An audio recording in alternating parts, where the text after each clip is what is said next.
Depuis quelques années, les enquêtes se multiplient qui concluent à une altération de la santé mentale des jeunes. Les chiffres sont inquiétants. L'étude en classe de 2022 révèle que 51% des collégiens, 58% des lycéens portent des plaintes psychologiques ou somatiques récurrentes. Difficultés à s'endormir, nervosité, irritabilité, mal de dos. 14% des collégiens, 15% des lycéens présentent des risques graves de dépression. Selon une autre enquête, un tiers des élèves de 4e et de 3e sont menacés de dépression. Les filles, 2 fois plus que les garçons. Et une part non négligeable d'entre eux nécessite des soins. Près d'un quart des lycéens font part de pensées suicidaires au cours des 12 derniers mois. La dégradation est particulièrement nette entre 2018 et 2022. L'impact sur l'éducation, échec, décrochage, sur l'emploi, une mauvaise santé mentale obère l'entrée des jeunes dans la vie active. Le coût économique et sociétal de cette inquiétante tendance sont considérables. Nous pourrions à l'envi énumérer les données. Elles conduisent toutes au même constat et provoquent le même questionnement. Comment expliquer une telle dégradation? Peut-on l'enrayer, comme le propose le plan gouvernemental, agir pour la santé mentale des enfants et des jeunes? Après avoir défini ce qu'on entend par santé mentale, après avoir établi un diagnostic et un état des lieux général, nous tenterons d'éclairer les causes de ce malaise en lien avec l'éducation avant d'évoquer de possibles remèdes. Alors pour nous éclairer, nous avons le plaisir de recevoir 2 invités. Nadine Demojo, vous êtes psychologue clinicienne et maîtresse de conférences en psychologie clinique à l'Université de Lorraine ainsi qu'à l'INSPE. L'INSPE, c'est l'Institut de formation des professeurs. Vous êtes membre du laboratoire Interpsy et co-directrice du Master 2 éthique et pratiques enseignantes. Vous êtes par ailleurs porteuse du projet européen Capacity sur les questions de droits des enfants et de consentement. Vos travaux sont centrés sur la problématique du lien et la prévention des difficultés psychologiques chez les jeunes. Vous avez écrit de nombreux articles et participé à différents ouvrages collectifs sur ces questions. Par exemple, en 2024, vous avez contribué à l'ouvrage « La vie psychique au risque du virtuel », parmi d'autres. Grégoire Borst, vous êtes professeur de psychologie du développement et de neurosciences cognitives à l'Université Paris-Cité et directeur du laboratoire de psychologie du développement et de l'éducation de l'enfant au CNRS. L'un de vos projets depuis des années est d'enrichir les pratiques pédagogiques avec les acquis de vos recherches dans le domaine des neurosciences cognitives. Vous avez par ailleurs été membre de la commission sur l'impact de l'exposition des jeunes aux écrans, qui a rendu son rapport en 2024 et qui a inspiré la récente loi interdisant les réseaux sociaux aux moins de 15 ans. Nous y reviendrons. Vous êtes l'auteur de plusieurs ouvrages sur la pédagogie ou à destination du grand public. Par exemple, « C'est pas moi, c'est mon cerveau » qui est destiné aux jeunes. Et tout récemment, justement, vous avez participé à l'ouvrage collectif « Faut-il interdire les réseaux sociaux aux jeunes ?» Alors pour démarrer cette table ronde, une simple question, comment définir la santé mentale? Elle s'adresse à vous deux.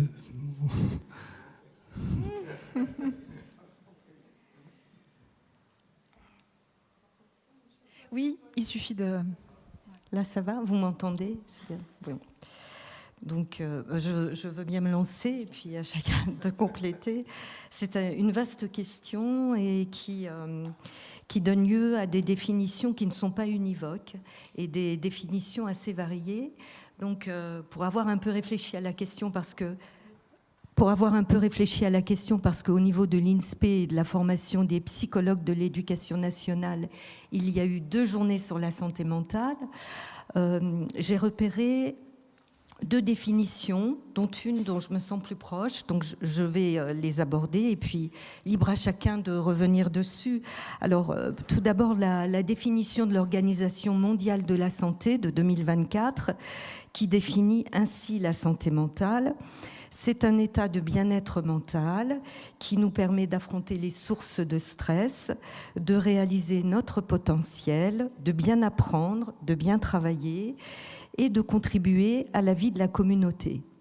Donc voilà une définition qui ouvre à une conception plutôt postmoderne, pragmatique, et qui est très en lien avec la question de la performance.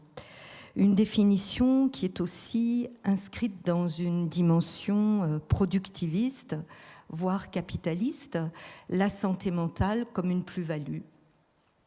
Une autre définition a attiré mon attention et je me sens davantage proche de cette définition. Il s'agit de la définition de l'Association européenne de psychiatrie qui identifie la santé mentale comme un état dynamique d'équilibre intérieur. Un état dynamique d'équilibre intérieur. Et là, dans cette définition, on sent moins la quête de la réussite et de la performance, et on est davantage sur la question dite de l'homéostasie, c'est-à-dire d'un équilibre qui, de fait, souligne qu'on n'éprouverait pas de troubles psychiques particuliers. Cette définition, elle exclut le trouble psychique. Donc moi j'y ai vu, j'ai une approche plutôt psychodynamique, c'est-à-dire une approche qui fait le lien entre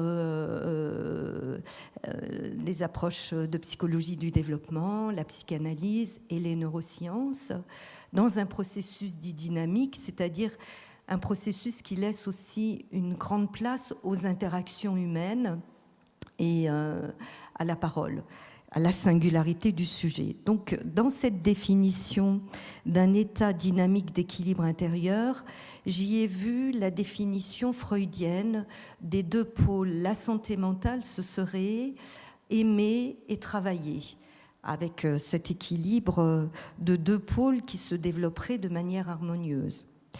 Alors peut-être, si je peux compléter, et je laisserai la parole à Grégoire ensuite, à l'école, il me semble qu'il y a des indicateurs du bien-être et de la santé, et les études scientifiques ont un consensus sur deux dimensions.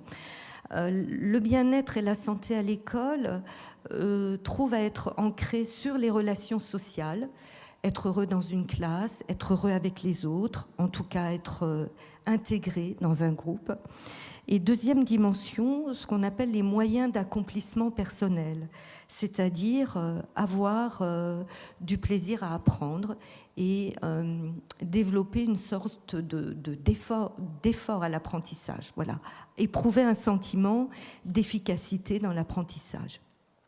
Ce sentiment d'efficacité générant ensuite une estime de soi, une confiance en soi, bref, un cercle vertueux. Voilà un peu pour le fil rouge que je peux tirer sur la santé mentale.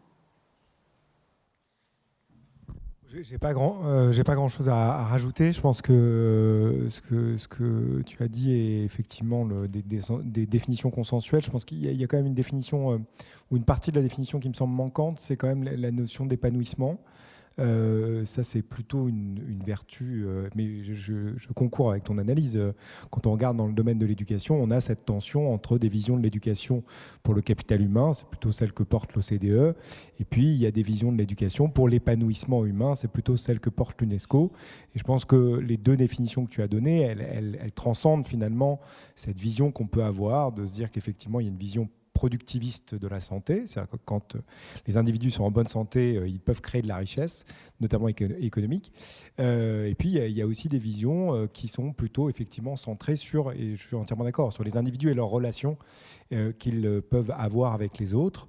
Et ça participe à ce qu'on appelle l'épanouissement humain, avec toute la difficulté qu'il y a à définir l'épanouissement humain. Mais elle relève évidemment des interactions sociales qu'on peut avoir avec les autres, notre capacité à réguler nos émotions, et aussi, et je pense qu'il y a une dimension qui, en ça, revient et aborde ou rejoint celle de la santé somatique. L'enjeu, c'est que la santé mentale, elle peut être aussi traversée de moments où on ne va pas bien, et c'est pas une fatalité. Et c'est aussi la façon dont on est capable de gérer ces moments où on ne va pas forcément bien. Et donc, pour ça, il faut être armé. Et ça s'apprend, en fait. C'est un peu une dimension souvent manquante dans le cadre, en tout cas, de l'éducation nationale. C'est cette dimension de l'école promotrice de santé. On a toujours un peu l'impression que dans l'école promotrice de santé, il y a quand même des points qu'on ne veut pas trop aborder, parce qu'ils sont complexes à aborder et ça nécessiterait finalement d'interroger des pratiques, mais aussi des programmes et la place qu'on fait, par exemple, aux compétences psychosociales, puisqu'on sait qu'elles sont effectivement des très bons leviers de prévention des difficultés que peuvent rencontrer les adolescents, parce qu'on va y revenir. Mais en fait, la grande question de la santé mentale, elle percute aussi une période particulière de la vie, qui est la période de l'adolescence, dans laquelle on a effectivement une prévalence extrêmement importante d'un certain nombre, et vous l'avez très bien dit, d'un certain nombre de difficultés psychologiques. Au-delà de dire dépression, je vais utiliser symptômes dépressifs, puisque ce n'est pas forcément des dépressions qui sont nécessairement, qui relèvent d'un diagnostic. Parce que c'est souvent du déclaratif. On leur dit est-ce que quand vous allez, et ainsi de suite. Avec toute la difficulté de mesurer le bien-être, je pense que c'est une autre dimension, c'est que c'est difficile de mesurer le bien-être. Enfin, la seule chose qu'on peut faire, c'est vous allez bien. C'est toujours un peu subjectif, mais il y a une subjectivité dans le cadre du bien-être. Et je pense que c'est ça aussi qui est intéressant à interroger. Oui, et ben, vous l'avez déjà dit, effectivement, on va particulièrement s'intéresser à la santé mentale des jeunes. Ils sont encore en plein développement et le lien avec l'éducation, évidemment, s'impose, qu'elle soit parentale, scolaire ou plus globalement sociale. Et ce lien doit être interrogé. Mais auparavant, il nous faut d'abord mieux comprendre pourquoi la santé mentale des jeunes est devenue une préoccupation majeure aujourd'hui. Alors, dans l'introduction, Serge nous a rappelé les chiffres inquiétants sur l'état de la santé mentale des jeunes. Et pourtant, une question se pose en fait. Selon vous, les jeunes vont-ils réellement plus mal qu'avant ? Et si oui, depuis quand ? Ou bien ce phénomène s'explique-t-il avant tout par le fait qu'ils ont plus de possibilités de l'exprimer et que nous y sommes plus attentifs ? En fait, on pourrait faire un parallèle avec la question des violences que les jeunes subissent. C'est-à-dire, on en parle beaucoup plus qu'avant. Et pourtant, on a l'impression qu'elles ne sont pas plus importantes aujourd'hui. Elles le sont peut-être même moins, mais on y est plus sensible. Elles sont davantage écoutées et elles sont davantage dénoncées. Est-ce que c'est la même chose pour la santé mentale ? Qu'en pensez-vous ?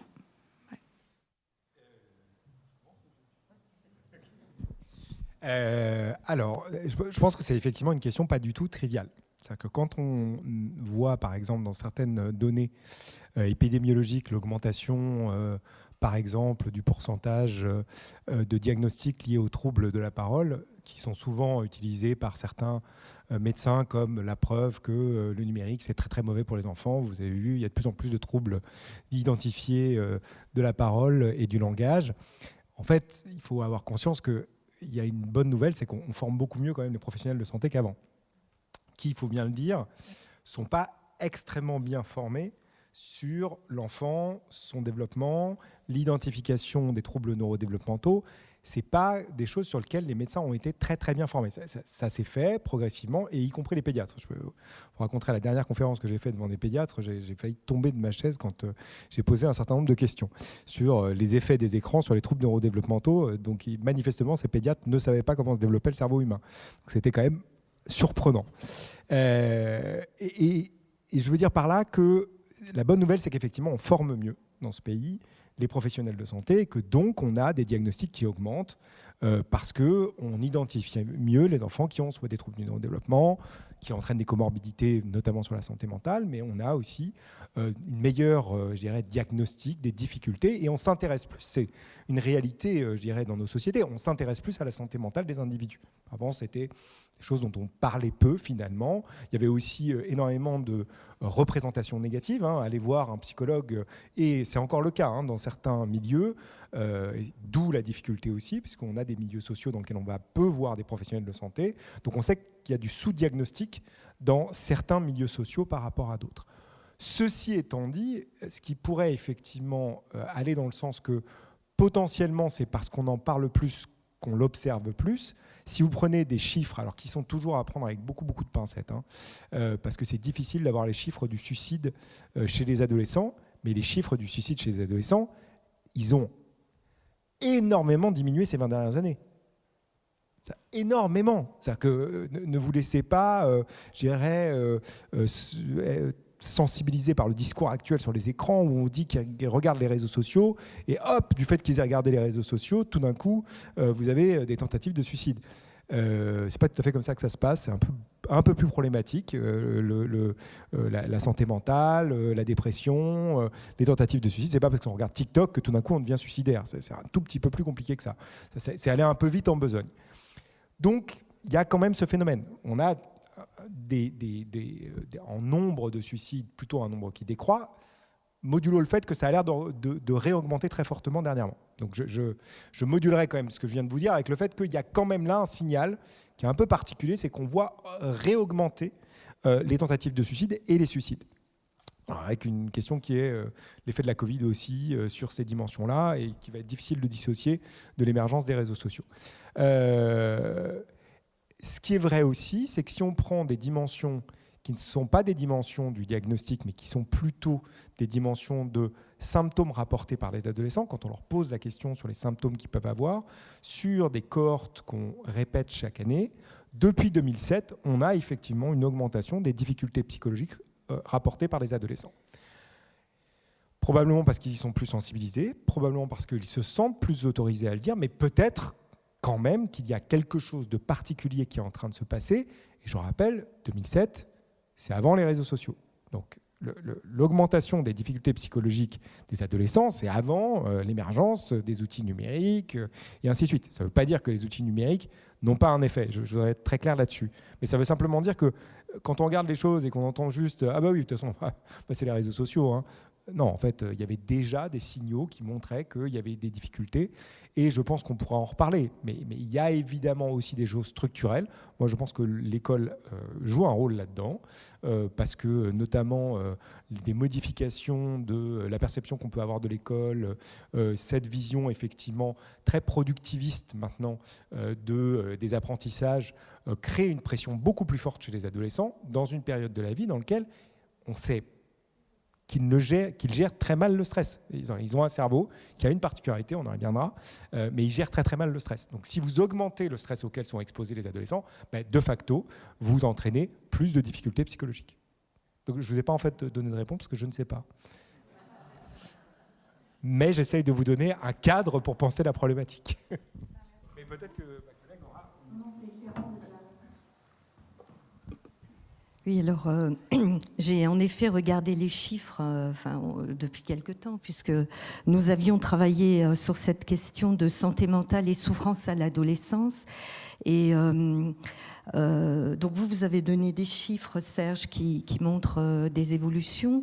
Alors je me suis particulièrement intéressée aux chiffres du suicide, puisque travaillant en libéral depuis une vingtaine d'années, j'ai vu en effet exploser, notamment ces 5 dernières années, après le Covid, davantage de demandes et de troubles, comme tu le soulignais, d'anxiété, pas de dépression clinique à proprement parler, mais plus de dépressivité, de mal-être diffus. Alors donc, comme toi, je cherche des clés de compréhension. Ça fait de beaux travaux de recherche et des projets à soutenir. Mais j'ai regardé de plus près quand même les suicides et les suicidés. Et donc 1990-2000, en moyenne, on a 200 décès par an de jeunes de 15-25 ans. 200 décès avec un ratio qui reste à peu près toujours le même jusqu'à aujourd'hui, 3 quarts de garçons, 1 quart de filles. Sachant que quand ils passent à l'acte, les garçons utilisent des moyens plus radicaux. Donc les chances de survie sont plus réduites. À partir jusqu'en 2010, on a ce ratio à peu près de 200 morts par an en France. À partir de 2017, on a un changement qui va vers une augmentation. Alors, les derniers chiffres que j'ai de Santé publique France sont de 2023. On commence à avoir quelques données pour 2025, mais 2023, on passe à 521 décès par an. 338 garçons, 183 filles. Donc ce sont des données qui sont parues dans Le Monde du 5 août. Et donc le suicide, de fait, en France, est la 2e cause de décès après les accidents de la route chez les jeunes. 2025, on s'approcherait des 530 décès par an. Voilà ce que j'ai comme élément. Alors, sur ce qui a été dit, moi je partage complètement le point de vue. Aujourd'hui, la parole s'est libérée. On s'autorise à parler davantage de son mal-être et dans certains milieux, c'est tout à fait encouragé. On a vu aussi poindre des mouvements qui ont été très bénéfiques, notamment MeToo et puis Inceste MeToo aussi. Hier soir, j'étais à une conférence sur l'inceste fraternel.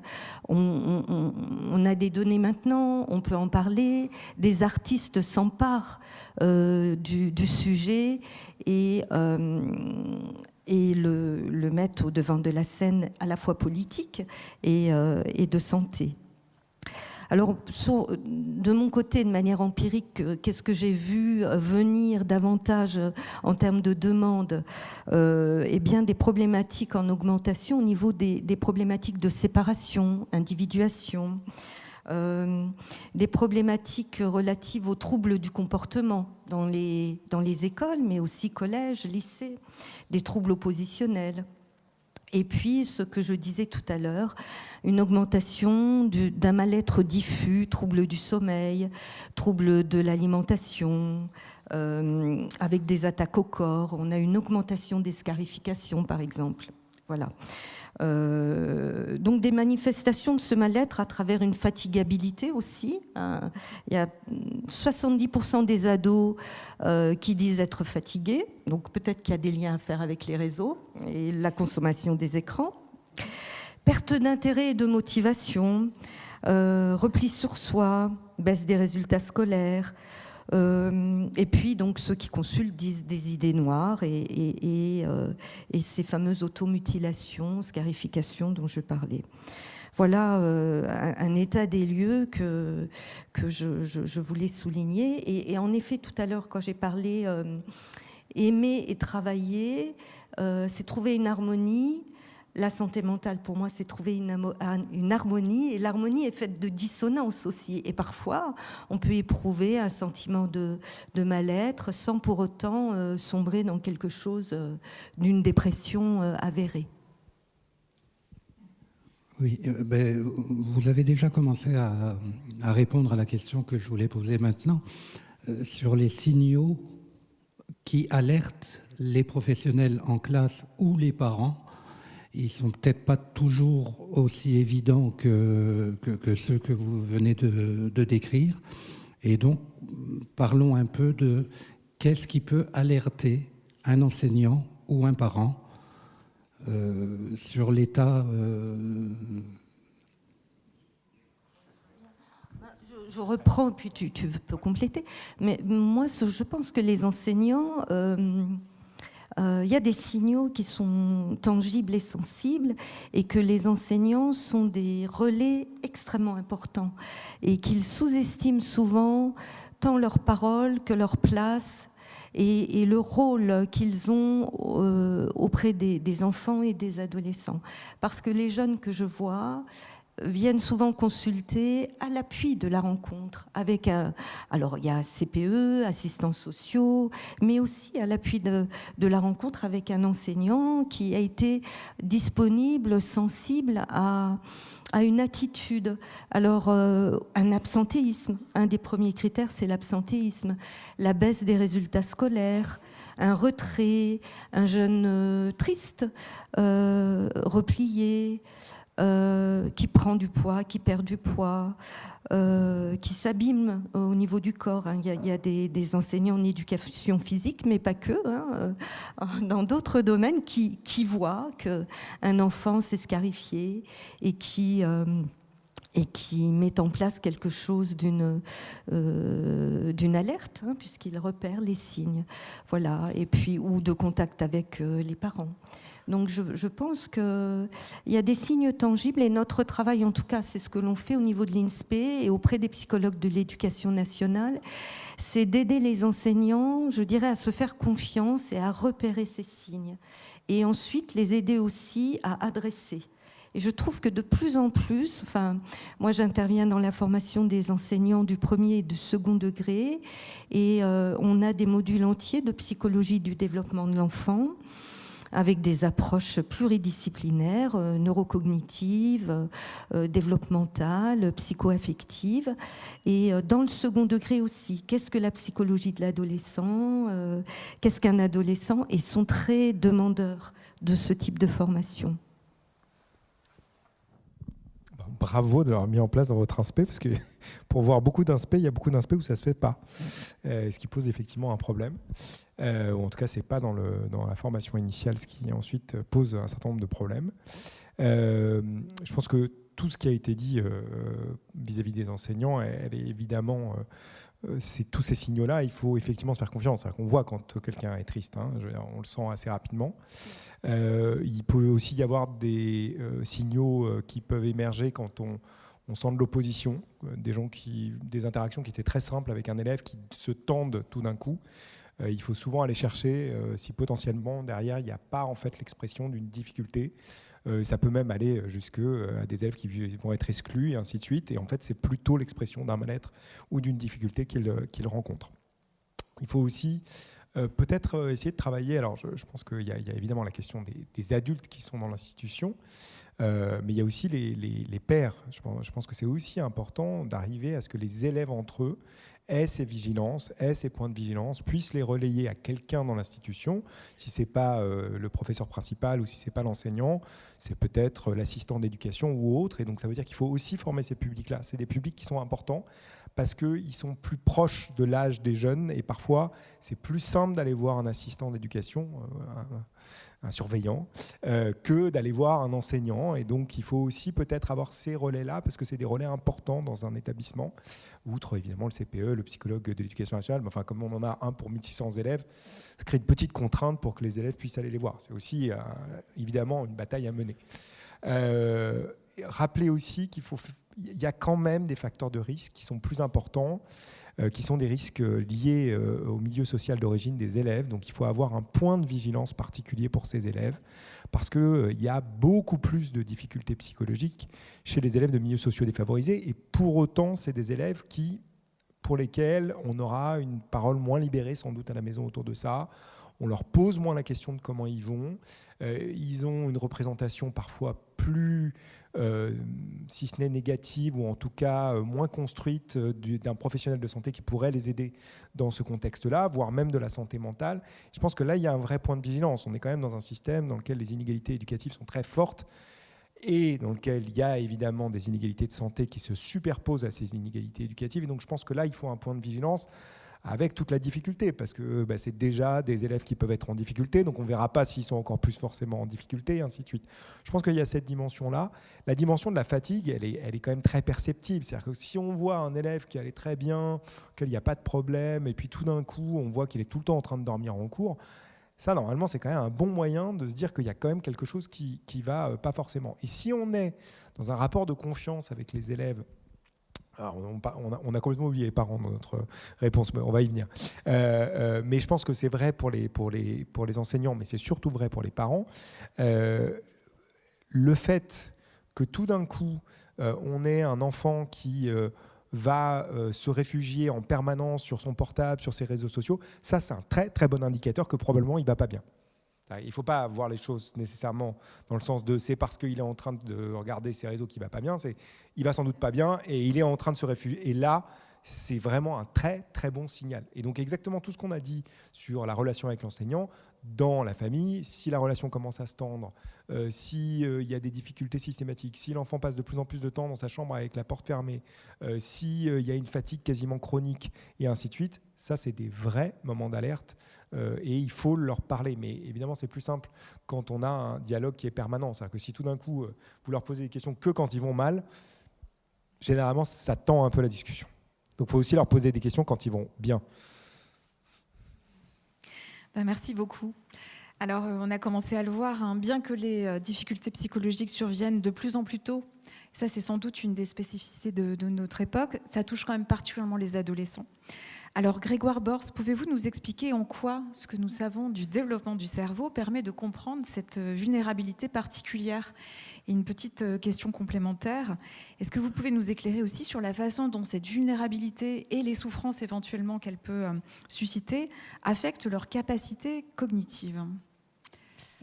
Ouais. Alors, on y reviendra, donc c'est une première approche. C'est ça? Oui, bien sûr. Bien sûr. Donc le cerveau humain, rappelez quelques points importants. La première chose, c'est qu'il commence à se développer très tôt in utero. Dès quelques jours après la fécondation de l'œuf, on a déjà les prémices d'un système nerveux central, c'est-à-dire d'un cerveau et d'une moelle épinière, quelques cellules nerveuses qui vont se multiplier très rapidement pour donner naissance à un système biologique extrêmement complexe. Le cerveau, c'est 86 milliards de neurones connectés entre eux par 1 million de milliards de connexions. Et la particularité, 1 million de milliards de connexions, c'est beaucoup. C'est beaucoup plus que toutes les étoiles dans l'univers, juste pour vous donner une idée. Et ce cerveau, il a une particularité, c'est qu'il continue à se développer très longtemps après la naissance. Il se développe pendant plus de 20 à 25 ans. Et il est très impacté par l'environnement dans lequel l'enfant se développe. C'est-à-dire que pendant très longtemps, on a dit « Ah oui, vous vous intéressez au cerveau, mais vous n'avez rien compris à l'environnement, c'est hyper important. » En fait, évidemment, on ne fait que ça. On s'intéresse à la façon dont l'environnement vient sculpter le cerveau, vient transformer le cerveau. Et donc, globalement, vous avez deux processus qui s'opèrent en parallèle. Un processus génétique qui va globalement créer un programme de développement du cerveau, qui est, et on en revient à ces approches dynamiques, qui va rentrer qui va interagir avec l'environnement dans lequel l'enfant se développe. Et on sait par exemple que très tôt, l'environnement social, du fait de certaines caractéristiques de ces environnements, vont transformer les courbes du développement cérébral. Et quand je vous dis très tôt, c'est in utero. On a la capacité aujourd'hui de faire de l'imagerie du fœtus pendant la grossesse. Si vous vivez dans un milieu social moins favorisé, vous êtes souvent, en tant que mère, beaucoup plus soumis à du stress chronique parce qu'il y a une pression économique qui pèse sur vous. Il y a une pression potentiellement aussi d'accès aux soins, de risque de perdre votre logement et ainsi de suite. Et tout ça va avoir un impact. Vous allez ressentir beaucoup plus de stress de façon chronique. Et ça va impacter le développement du cerveau de votre fœtus. Donc ça commence déjà là. Et donc ces trajectoires, elles ne sont pas les mêmes pour tout le monde. Et donc ce cerveau ensuite a des trajectoires différenciées en fonction de votre environnement, du fait que vous êtes plus ou moins soumis à du stress. Si je suis un enfant beaucoup soumis à du stress, on sait que c'est un facteur de vulnérabilité extrêmement important d'avoir à l'adolescence des difficultés psychologiques, parce que quand vous êtes beaucoup soumis à du stress, ce que ça va provoquer sur le temps long du développement cérébral, c'est ensuite des difficultés de gestion des émotions et de gestion du stress en particulier, même quand c'est plus du stress chronique. Et la particularité du cerveau humain, c'est qu'effectivement, au moment où la puberté va commencer, au moment où les hormones sexuelles vont faire apparaître les caractères sexuels secondaires, la poitrine, la pilosité, on va avoir en parallèle une transformation complète du cerveau. Et en fait, la période de l'adolescence, je le rappelle quand même, la période de l'adolescence, c'est une période très longue. Ça commence à l'entrée à la puberté chez les filles, c'est entre 8 et 12 ans. En moyenne, il peut y avoir évidemment des filles qui vont leur puberté plus tard, qui commencent généralement à la menstruation. Il y a des filles qui peuvent commencer plus tôt. Mais en gros, la moyenne, c'est 8-12. Chez les garçons, c'est 10-14. Et au moment où ils rentrent dans la puberté, ces hormones sexuelles vont avoir un impact sur le cerveau, c'est-à-dire qu'ils vont libérer un peu la plasticité du cerveau. En gros, votre cerveau, sa plasticité, nous en tant qu'adultes, elle est contrainte par un filet, un peu comme un filet, qui vient autour de nos neurones pour dire, bon, c'est bien de créer des nouveaux neurones tout le temps et des connexions tout le temps, mais il faut quand même que le système soit un peu stable pour pouvoir gérer notre environnement. Et donc, globalement, votre cerveau est un peu plus stable, donc il a moins de plasticité qu'un cerveau d'enfant ou qu'un cerveau d'adolescent. La particularité à l'adolescence, c'est que ce filet se relâche et par le relâchement de ce filet périneuronal, il y a énormément de plasticité qui va avoir lieu. Donc c'est un cerveau qui a des capacités d'apprentissage absolument extraordinaires. D'ailleurs, souvent on minimise un peu tous les apprentissages qui s'opèrent pendant l'adolescence, mais c'est absolument faramineux ce qu'on apprend à l'adolescence. On va apprendre à réguler nos interactions sociales, à trouver notre place et à avoir des interactions qui nous permettent de garantir notre position dans la hiérarchie de notre groupe social d'appartenance. On apprend à s'autonomiser vis-à-vis de nos parents, puisque en fait, on ne cherche plus nos liens sociaux privilégiés dans la famille, on va les chercher en dehors de la famille, et ça c'est compliqué à faire. Il faut qu'on comprenne plein de choses qui relèvent des interactions sociales. Puis en fait, on apprend des choses très compliquées à l'école. On apprend des choses hyper compliquées à l'école. Ce qu'on apprend en sciences, ce qu'on apprend en français, en maths, c'est compliqué. On apprend des notions très compliquées. Et donc, c'est évidemment, cette période de l'adolescence, une opportunité absolument fabuleuse pour les apprentissages, parce qu'on a plein de neuroplasticité.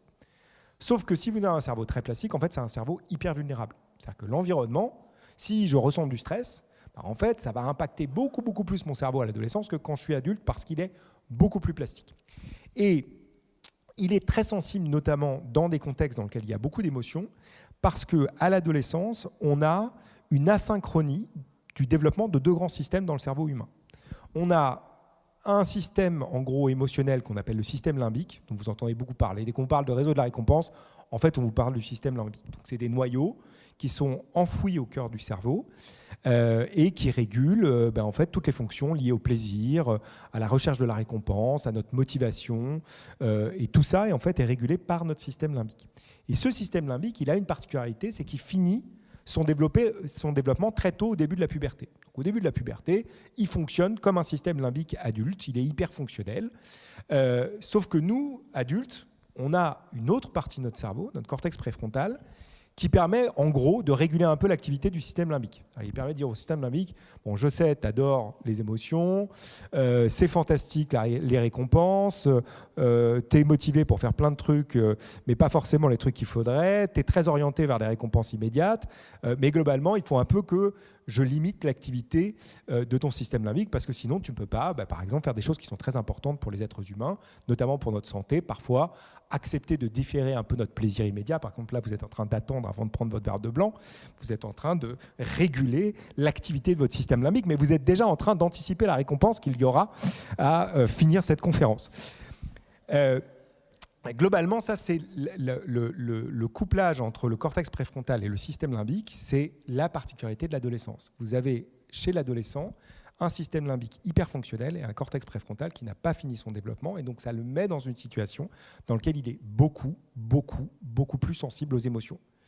Et aux émotions positives, mais aussi aux émotions négatives. Et en particulier, il gère moins le stress parce que les systèmes de régulation émotionnelle qui sont dans le cortex préfrontal, ils sont encore en développement, et donc on est un peu dans une situation de déséquilibre de ce point de vue-là. D'ailleurs, on le retrouve dans des modèles psychodynamiques, on dit à peu près la même chose, mais on peut maintenant le modéliser au niveau neurobiologique.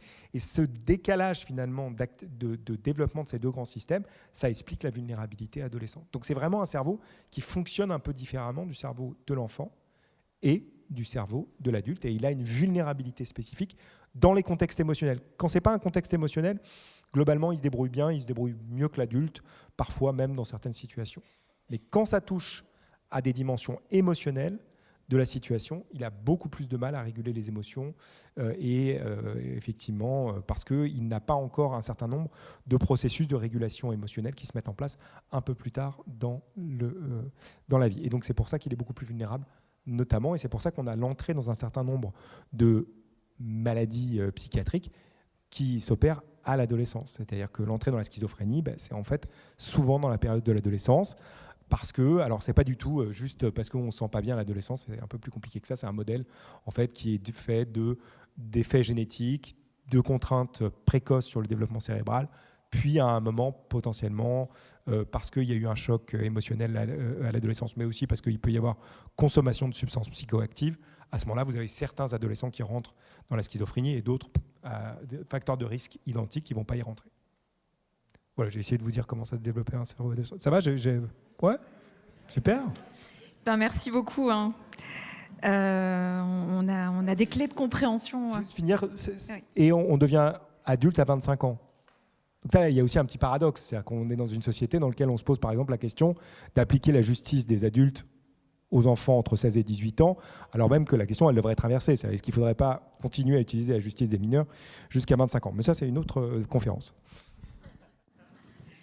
Merci. Alors, après ce premier état des lieux, on va aborder plus précisément les liens avec l'éducation. Alors, Serge disait tout à l'heure, on va aborder, disons, les 3 grandes dimensions, parentale, familiale, scolaire et puis sociale, au sens où l'éducation, enfin, la société, dans son ensemble, joue un rôle d'éducation, d'accompagnement. On va d'abord se demander en quoi ces 3 dimensions peuvent, par leur transformation ou leur défaillance éventuelle, être des facteurs d'explication du mal-être des jeunes. Et puis ensuite, à la fin, on abordera quand même des pistes, des solutions envisageables. Alors...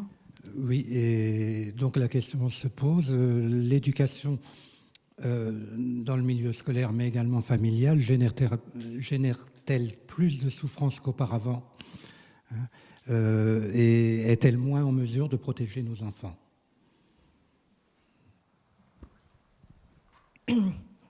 Alors, je vais ébaucher quelques pistes, hein, parce que là aussi, il y aurait de quoi faire quelques heures de conférence.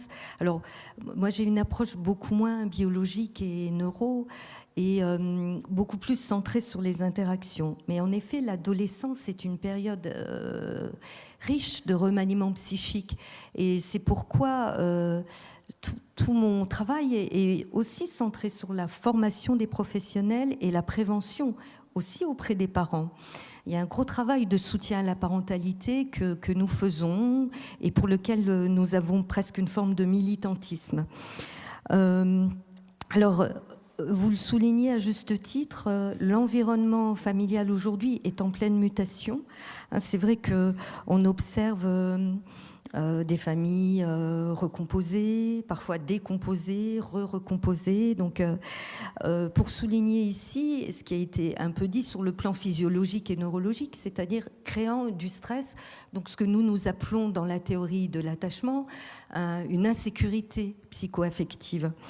Et qui va affecter d'autant plus les enfants et les adolescents qui sont en construction, donc qui ont possiblement moins de ressources pour lutter contre ce stress.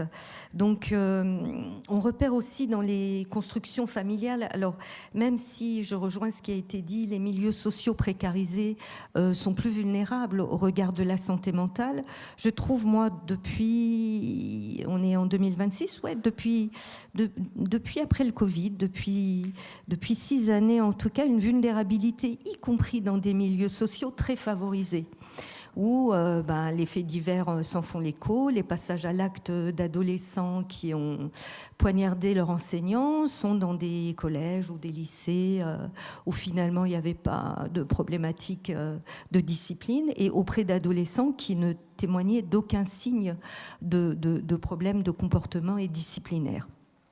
Et l'hypothèse que nous faisons dans notre laboratoire avec les collègues, c'est que possiblement on remplace la disponibilité et le lien à travers l'achat de biens sociaux très valorisés. Mais ça, c'est aussi ouvert à la discussion. Peu de temps partagé, c'est ce que me disent les jeunes et les ados. Et je me dis qu'une des pistes dans la configuration familiale, ça peut être ça, le temps réduit d'interaction et de lien ensemble. Où moi, j'entends des jeunes qui sont le matin au collège, le midi à la cantine et le soir devant leur écran avec un plateau repas. Et puis je me dis, alors et l'éducation, le pari de l'éducabilité, pour reprendre les travaux de Philippe Mérieux, l'éducation serait-elle la grande oubliée ?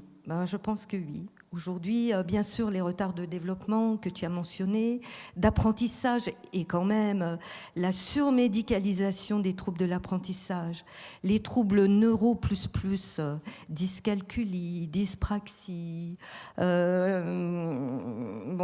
pas discret. Hein. Donc, je trouve que on a une approche très neuro avec des remédiations qui m'interrogent aussi. Je ne dis pas qu'il n'y a pas de troubles de ce type, mais il y a une inflation.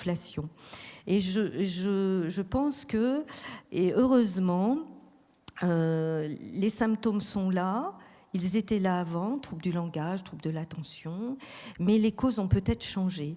Et pour moi, une des causes, avec d'autres chercheurs, hein, je m'inscris dans cette dynamique, une des causes, ce serait peut-être l'absence d'éducation ou la difficulté à construire des limites. Même si à nouveau je souligne que les carences éducatives, elles ont toujours existé, aujourd'hui plusieurs auteurs soulignent que l'absence de repères, l'absence de normes, l'absence, en tout cas la dimension de la valeur, qu'est-ce qui fait la valeur d'un individu, l'acceptation de la frustration, tout ça nous pose question aujourd'hui. Serions-nous dans un monde sans limite ? Avec des jeunes enfants qui arrivent chez nous avec des symptômes plutôt borderline. Alors qu'avant, on parlait de disharmonie d'évolution. Là, on est plus dans des troubles borderline, des enfants qui n'ont plus envie de rien, des enfants qui manquent de frustration. Et je trouve que la filmographie, parce que bon, j'aime aussi regarder ce que nous livrent les artistes, à travers la fiction, de leur compréhension de la réalité. Et là, la filmographie aujourd'hui est très intéressante. Alors, je voudrais évoquer 3 films qui m'ont interpellée en tant que femme, en tant que mère et en tant que psy. Donc, par exemple, le film coréen A Normal Family, une famille normale, où des enfants gâtés décident de participer à un crime monstrueux. C'est un thriller qui témoigne donc de la violence des jeunes, de la froideur de certains ados, mais aussi de la difficulté d'adultes, adolescents, qui posent une loi et qui la transgressent. Un autre film de Quentin Dupieux, L'accident de piano, dans lequel une riche influenceuse, cynique et stupide, décide de faire une pause à la campagne. C'est une comédie sur la course à l'argent, à la visibilité, dans une société numérique. Et puis un dernier film, La fille au bracelet. Il s'agit d'une jeune fille qui passe en justice pour un crime qu'elle a ou pas commis. Je vous laisserai découvrir. Ce qui est intéressant, c'est de voir l'abîme générationnel. Comment petit à petit les parents, en écoutant la parole de leur adolescente dans le cadre d'un procès, découvrent qui elle est, alors qu'ils ont l'impression de vivre avec une parfaite inconnue. Voilà, ça, ce sont des pistes que j'aimerais mettre au travail et qui, en tout cas, guident ma pratique.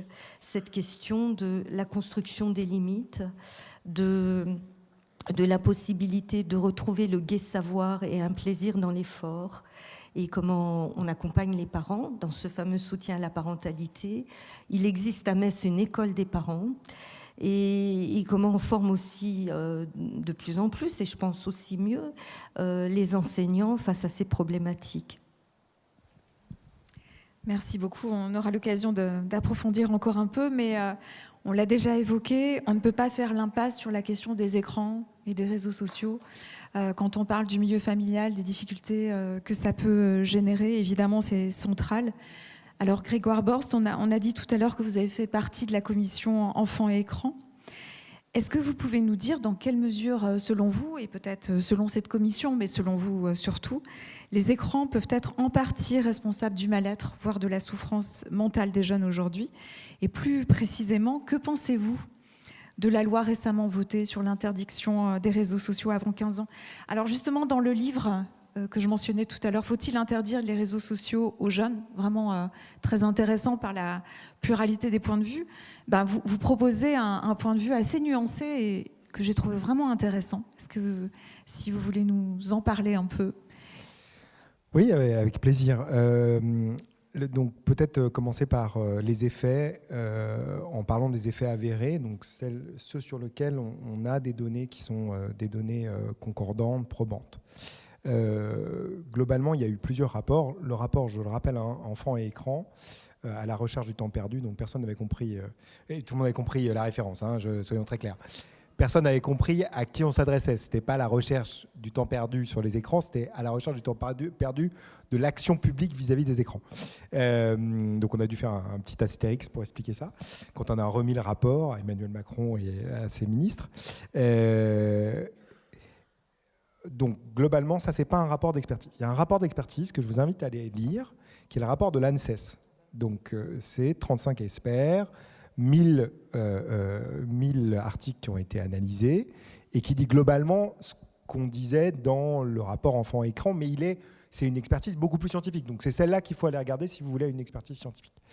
Globalement, ça converge.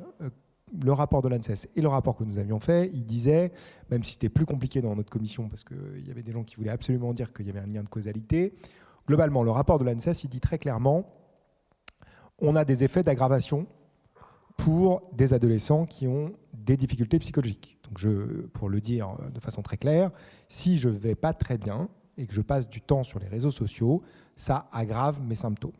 Donc ça, toutes les données convergent vers l'idée que c'est un mécanisme d'aggravation. Ce n'est pas un facteur qui est un facteur de cause à effet. Ce n'est pas pour ça que vous allez aller mal. Si vous allez très bien, ça n'aura quasiment aucun effet sur votre santé mentale. Pour autant, si vous étiez très vulnérable et si vous alliez déjà très mal, vous aurez des facteurs d'aggravation de vos symptômes. En particulier, pour la population qui consomme le plus les réseaux sociaux, c'est-à-dire les filles. C'est-à-dire que c'est les filles qui consomment plus les réseaux sociaux que les garçons. Et comme en plus, elles sont sur des réseaux sociaux sur lesquels on va construire une image spécifique du corps, de la beauté, du physique, et ainsi de suite, elles sont beaucoup plus vulnérables sur ces réseaux parce qu'elles ressentent une pression beaucoup plus forte sur leur image, sur leur construction. On a beaucoup parlé de la construction de l'estime de soi. Et on sait qu'effectivement, pour des filles qui n'ont pas une bonne image d'elles-mêmes, et ça arrive quand même souvent au moment de l'adolescence parce qu'on est en train de changer. Donc généralement, c'est quand même un moment où c'est un peu compliqué, son image du corps change beaucoup, l'estime de soi est variable. Effectivement, l'utilisation des réseaux sociaux crée des risques d'aggravation sur l'estime de soi et ainsi de suite. Et comme effectivement ça peut être lié à la santé mentale et au bien-être, ça touche la santé mentale, notamment des adolescents. Donc on a une population à risque, on la connaît, c'est les adolescentes. Elles sont très à risque. Donc il faut avoir un point de vigilance particulier. La deuxième dimension qu'on rappelle tous, la problématique des réseaux sociaux, c'est qu'ils sont construits sur un modèle économique qui nécessite que les utilisateurs soient connectés le plus longtemps possible, puisque ce qu'on monnaie, c'est de la donnée. Donc plus vous restez connecté, plus il y a de données à monnayer. Donc les algorithmes sont faits, y compris pour les mineurs, et ça c'est effectivement une vraie question qui se pose, sont faits pour maximiser le temps de connexion.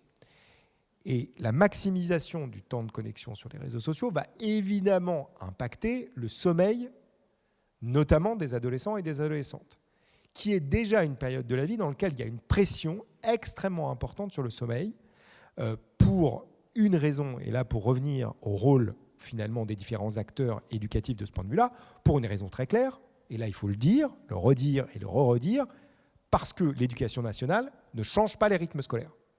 C'est très clair. C'est-à-dire que vous avez une population qui a une particularité physiologique. À partir du moment où vous rentrez dans la puberté, vous avez un décalage de phase de votre sommeil.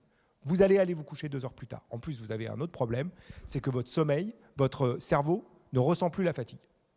Donc quand un ado vous dit « je ne suis pas fatigué », en fait, c'est une réalité physiologique. Il n'est réellement pas fatigué du point de vue de la somnolence.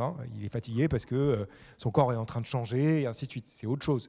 Mais du point de vue de la somnolence, il ne ressent pas la somnolence comme nous le ressentons. Et donc, il va aller se coucher à 10h30, 11h, 11h30, parce que c'est son rythme physiologique de sommeil. Je rappelle qu'entre 6 et 13 ans, il est attendu que les enfants et les adolescents dorment entre 9 à 11 heures par nuit. Entre 13 et 17 ans, c'est 8 à 10. Faites le calcul. Si vous commencez les cours à 8 heures, ça ne tient pas. Donc là, la responsabilité, elle est sur l'éducation nationale. Il faut le dire très clairement. Ne pas changer les rythmes scolaires, avec en plus cet environnement, on est tous d'accord, avec un environnement particulier qui est ceux des réseaux sociaux, qui capte l'attention, qui fait qu'ils vont aller se coucher un peu plus tard. Tout ça crée effectivement un risque extrêmement important pour les adolescents, parce qu'on le sait tous, si vous touchez au sommeil, globalement, vous touchez à la santé mentale. parce que vous serez moins attentif. Les liens sont extrêmement importants. Donc ça ne veut pas dire blanc-seing, et je suis d'accord avec vous, des règles. Mais bien sûr, il faut des règles. Il faut que les familles soient sensibilisées sur le rôle du sommeil. Il faut expliquer qu'effectivement, on doit aller se coucher à peu près toujours à la même heure. Et ça vaut aussi pour le week-end, parce que ça ne marche pas de dormir juste plus le week-end. Donc ça, c'est des choses qu'il faut dire aux adolescents. Mais on ne peut pas leur demander ce travail-là. On ne peut pas leur interdire les réseaux sociaux. On ne peut pas faire tout ça si l'éducation nationale ne commence pas par montrer l'exemple. Je veux dire, la première chose que doit faire l'éducation nationale, c'est de répondre aux besoins physiologiques des élèves. Enfin, on marche sur la tête. Et il n'y a même pas besoin d'une loi. C'est à la main des chefs d'établissement. Il y a des expérimentations. Oui, il y a des expérimentations en cours. Je rappelle qu'on a une ancienne ministre qui vient de signer une tribune dans Le Monde pour dire qu'il fallait faire ça. On se demande pourquoi elle n'a pas fait quand elle était ministre. Mais ça, c'est toujours après les coups. Ah bah non, il faudrait le faire. Ah bah fantastique. Bon, et dernière chose sur l'interdiction. Donc ça c'est ce qu'on sait en gros de l'effet de l'exposition aux écrans. Et puis il y a un autre mécanisme. Et tu l'as très bien dit tout à l'heure. Il y a évidemment des mécanismes de mimétisme à l'adolescence et des risques de contagion, effectivement, de comportements qui sont des vraies problématiques à l'adolescence parce qu'ils sont très influencés par le contexte et les décisions prises par le groupe, et qu'effectivement, si vous êtes exposé à du contenu non approprié, notamment sur TikTok, des vidéos de scarification, ça peut entraîner effectivement une aggravation ou un passage à l'acte de ce point de vue-là. Donc il y a aussi la question du contenu. Et donc on arrive à la question de est-ce qu'il faut interdire les réseaux sociaux à 15 ans ? La question c'est si vous ne faites que ça, alors soyons très clairs, ça ne produira rien. Parce qu'il y a toutes les conditions associées pour que ça puisse marcher. La première chose, c'est vérifier l'âge des utilisateurs. Je veux dire, les réseaux sociaux, c'est interdit avant 13 ans. Il suffit de dire que j'ai 13 ans pour aller sur un réseau social. Donc, on nous a dit, mais vous inquiétez pas, la personne qui porte la proposition de loi, je rappelle que ça reste une proposition de loi pour l'instant, avec un peu de chance, le Sénat va faire son travail et va essayer de faire passer la proposition de loi qui était beaucoup plus pertinente du Sénat. Globalement, s'il n'y a pas de vérification de l'âge, ça pose un vrai problème. Après, quelle vérification de l'âge ? Là, pour l'instant, ce qui est envisagé, c'est une vérification de l'âge par des entreprises privées. Je ne sais pas, moi, ça me pose un vrai problème, en fait. Que globalement, on vérifie le visage de mes enfants par une entreprise privée, alors qu'il sera peut-être mandaté par l'État, mais ça pose une question, en fait, de qui traite nos données personnelles. Ce n'est pas du tout, en fait, anodin. C'est-à-dire que tant qu'on n'a pas réglé ça, c'est bien gentil, cette proposition de loi, mais il va falloir quand même régler ça. Et puis, la deuxième chose sur laquelle on a beaucoup insisté, un certain nombre d'entre nous, c'est elle est où la dimension éducative ? Ils l'ont retirée de la proposition de loi, complètement. C'est-à-dire que ne reste que l'interdiction. Mais enfin, vous savez, je vais reprendre Philippe Mérieux. Il y a une tension entre éducation et interdiction. Il faut bien, et c'est dans ça qu'on construit de l'apprentissage et du changement de comportement. Elle est où la dimension éducative ? C'est quand même ce qu'on avait mis dans le rapport qu'on a remis à Emmanuel Macron. Il y avait 29 propositions, il y avait quelques propositions sur des interdictions, mais enfin, tout le reste du rapport, c'est éducation au numérique, l'éducation à la sexualité, l'éducation à la vie affective relationnelle, parce qu'en fait, sans ça, vous ne réglez rien. Parce que le fantasme de penser qu'en interdisant simplement les réseaux sociaux entre 13 et 15 ans, à 15 ans, il n'y aura pas de problème, ils vont les utiliser, mais alors avec toute la distance critique nécessaire, et il n'y a plus de risque parce qu'ils ont 15 ans, il faut vraiment connaître rien au développement cérébral. C'est-à-dire qu'à 15 ans, mais il y a les mêmes problématiques. Si vous êtes exposé à des vidéos qui font la promotion du suicide sur TikTok ou de la scarification, vous allez avoir exactement les mêmes mécanismes qui vont se mettre en place. Donc vous aurez repoussé de 2 ans le problème. Donc c'est pour ça qu'on est contre finalement ce projet de loi, un certain nombre d'entre nous, parce qu'on dit mais c'est une occasion ratée. Mettez la dimension éducative, mettez la dimension relative typiquement à la vérification de l'âge. Et puis la dernière chose, c'est qu'en fait, c'est quand même un désaveu pour la puissance publique. C'est dire on n'arrive pas à réguler ces plateformes. Et donc, on va repousser finalement sur les utilisateurs la nécessité globalement de réguler leur comportement. Mais en fait, c'est inacceptable. En fait, c'est quand même de dire on ne peut pas réguler Meta, on ne peut pas réguler Snap, on ne peut pas réguler TikTok. Je suis désolé, ce n'est pas acceptable de dire ça. Et il y a quelque chose qui s'appelle le Digital Service Act à l'échelle européenne. Et moi, je suis désolé, je ne me contenterai pas du fait qu'on dise simplement tout va bien, vous inquiétez pas, on a réglé le problème. Maintenant, ils n'utilisent plus les réseaux sociaux jusqu'à 15 ans. Mais en fait, c'est inacceptable de voir un certain nombre de contenus auxquels les enfants sont exposés, y compris s'ils ont 18 ans. Ce n'est pas du tout acceptable ce qu'on voit sur ces réseaux sociaux. Et c'est sur les réseaux sociaux qu'il faut faire porter finalement la responsabilité. Et c'est la première recommandation du rapport écran, c'est renverser la charge de la preuve. C'est à eux de démontrer qu'ils n'ont pas d'effet négatif sur la santé mentale des jeunes. Ce n'est pas à nous, chercheurs, d'avoir à démontrer qu'ils en ont. Et on a complètement renversé ce qu'on fait par ailleurs dans tous les autres domaines économiques. Je veux dire, si vous prenez des entreprises du jouet, par exemple, ils doivent respecter des normes, a priori, sinon on retire le jouet du marché. Et bien là, c'est l'inverse. C'est-à-dire, ils poussent des algorithmes, c'est ceux qui veulent. Ils font du testing sur les utilisateurs. Vous êtes d'ailleurs en permanence utilisé pour faire du testing entre différents types d'algorithmes, sans le savoir, ce qui est déjà quand même très paradoxal d'un point de vue éthique, on en parlait, et personne ne les régule. Mais ça, il faut dire stop, en fait. Et je ne suis pas sûr que cette loi permettra de dire stop. Donc je suis tout à fait pour la loi. Merci. Donc, oui, on va revenir vers Nadine sur le même sujet.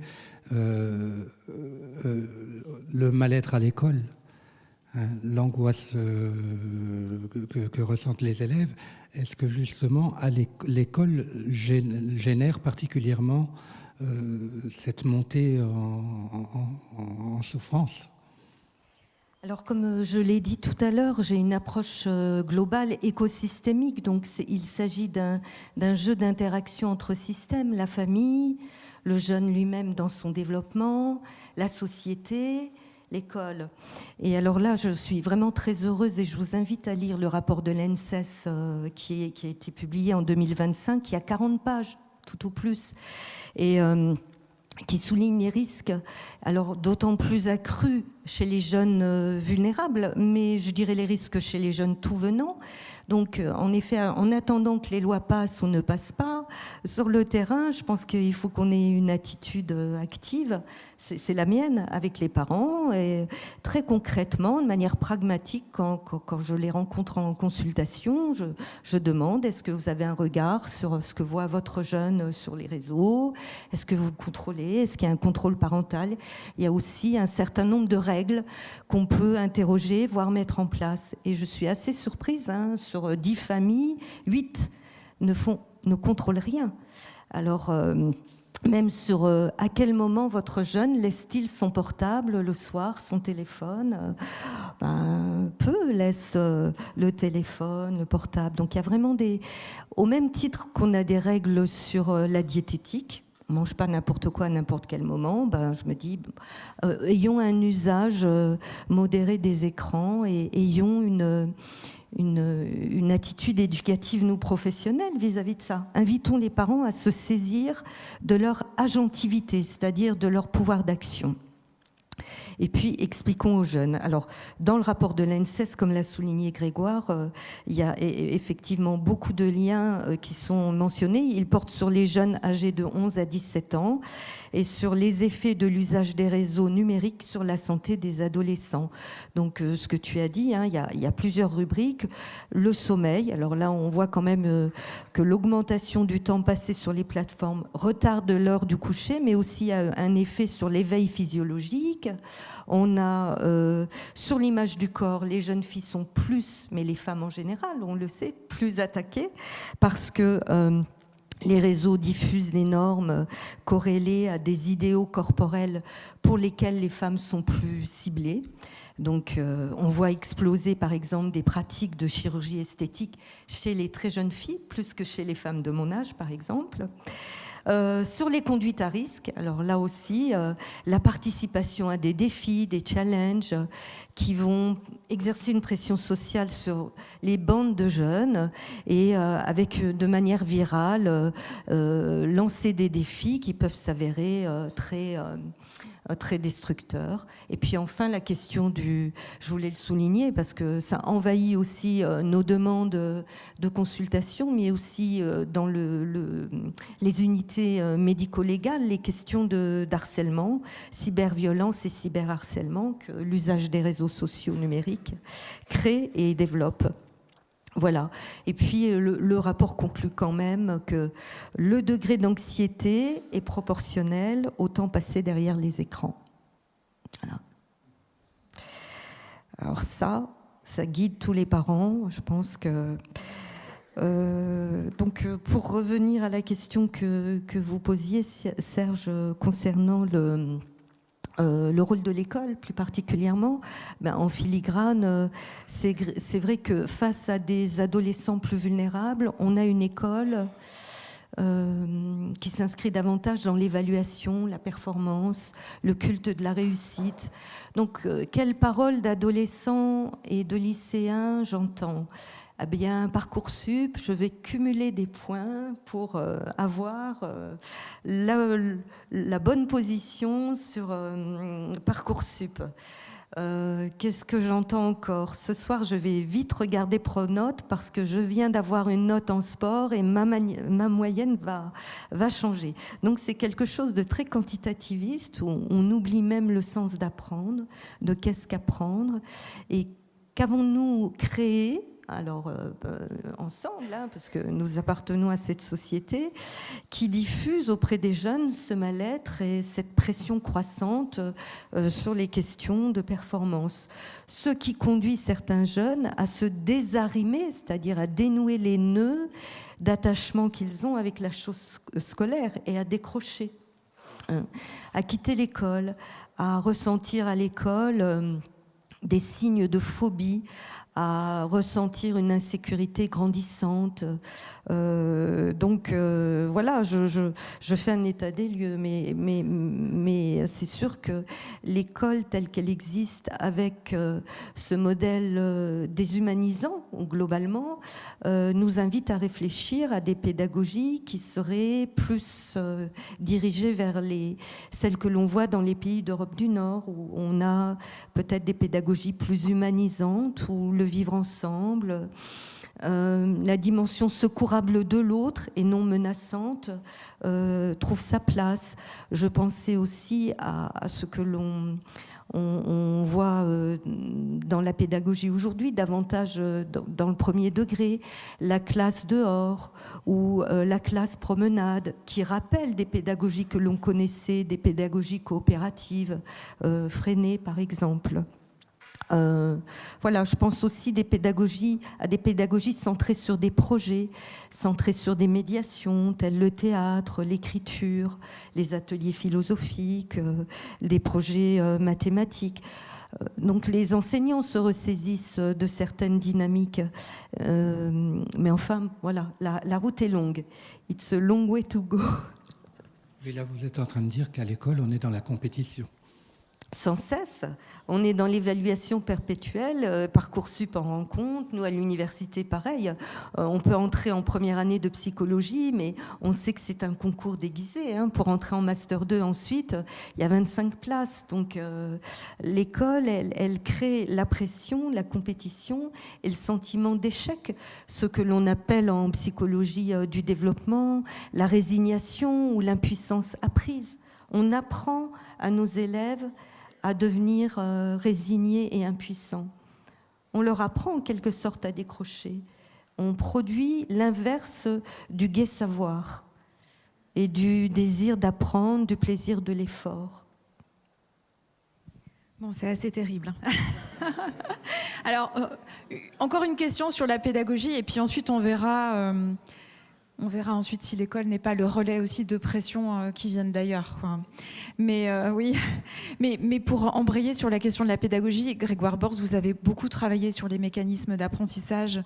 Et est-ce que vous pensez qu'il y a des pédagogies qui provoquent par elles-mêmes davantage de stress et d'angoisse ? Et est-ce que vous pensez qu'en France, les pédagogies qui sont massivement employées sont justement l'une des causes de la souffrance des jeunes aujourd'hui ?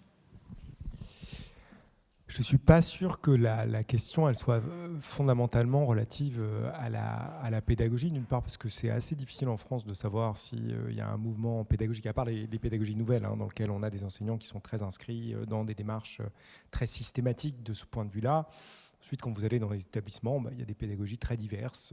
Parfois, il y a peu de pédagogie d'ailleurs. Il faut le dire aussi, ça arrive. Ou peu de questionnements sur ces dimensions-là. Après, ce n'est pas du tout pour remettre en cause le travail des enseignants. Moi, je suis absolument admiratif du travail des enseignants, mais on voit aussi qu'il y a, je dirais, par la pression du programme, des attendus, de ce qu'il faut pouvoir enseigner, parfois un abandon de ces questions-là parce qu'on n'a pas le temps de le faire. C'est aussi la réalité. C'est-à-dire que la réalité du travail d'un enseignant aujourd'hui, c'est qu'il a des tâches multiples, qu'elles sont extrêmement chronophages et qu'il y a aussi peu de reconnaissance de la société, on est mal payé, que tout ça construit effectivement un rapport à ces questions pédagogiques qui sont plus complexes. C'est beaucoup plus simple quand il y a des équipes. Le fait qu'il y ait un turnover extrêmement important aujourd'hui dans le monde enseignant, c'est aussi problématique parce que quand vous voulez construire un travail d'équipe, si vous avez des gens qui changent tout le temps, évidemment, ça va créer une contrainte spécifique. D'ailleurs, on voit les endroits où il y a le plus de questionnements pédagogiques. En fait, c'est des endroits où on met de l'argent. C'est-à-dire que c'est les REP+. L'endroit où ça se passe le plus mal, c'est les REP. En fait, les REP+, ça se passe plutôt mieux que dans les REP. Mais parce que dans les REP+, vous pouvez être remplacé, vous pouvez faire de la formation, et donc les équipes sont engagées dans des dynamiques de réflexion pédagogique beaucoup plus importantes. Pour autant, une fois que je vous ai dit ça, je ne pense pas que les pédagogies soient plus ou moins anxiogènes pour les élèves. Mais il y a quand même une question qu'on va devoir se poser à un moment ou à un autre dans ce pays, et je pense qu'effectivement on peut aller regarder d'autres pays de ce point de vue-là, c'est qu'on est quand même un pays arriéré du point de vue de ses objectifs pédagogiques. Enfin, je rappelle qu'aujourd'hui, les objectifs pédagogiques de notre système éducatif, c'est d'apprendre à lire, écrire, compter. Et c'est ça l'espérance du système éducatif français? Mais c'est nul! Non mais c'est nul. Je veux dire, et vous pensez que les élèves ils sont pas au courant de ça? Mais je veux dire, à chaque fois qu'il y a un problème dans notre système éducatif, donc on regarde bêtement, là il faut vraiment être bête pour regarder PISA. Donc il regarde PISA.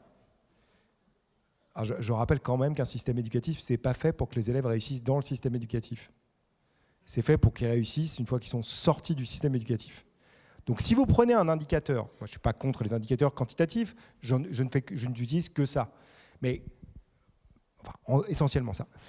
Mais par contre, il faut prendre les bons indicateurs. C'est-à-dire que si vous prenez un indicateur qui est votre performance à 15 ans, évidemment, vous n'allez pas aboutir aux mêmes décisions publiques que si vous disiez, par exemple, mon indicateur, c'est ce dont on a parlé tout à l'heure, le bien-être des adultes à 20 ou 25 ans, leur épanouissement dans leur vie personnelle et dans leur vie professionnelle, leur capacité à avoir une vie sociale qui soit épanouissante. Je vous assure que vous n'allez pas tomber sur les mêmes compétences à développer et vous n'allez peut-être pas finir avec un système éducatif qui doit apprendre à lire, écrire, compter. Je veux dire par là, je ne suis pas du tout en train de dire qu'il ne faut pas apprendre à lire, écrire, compter.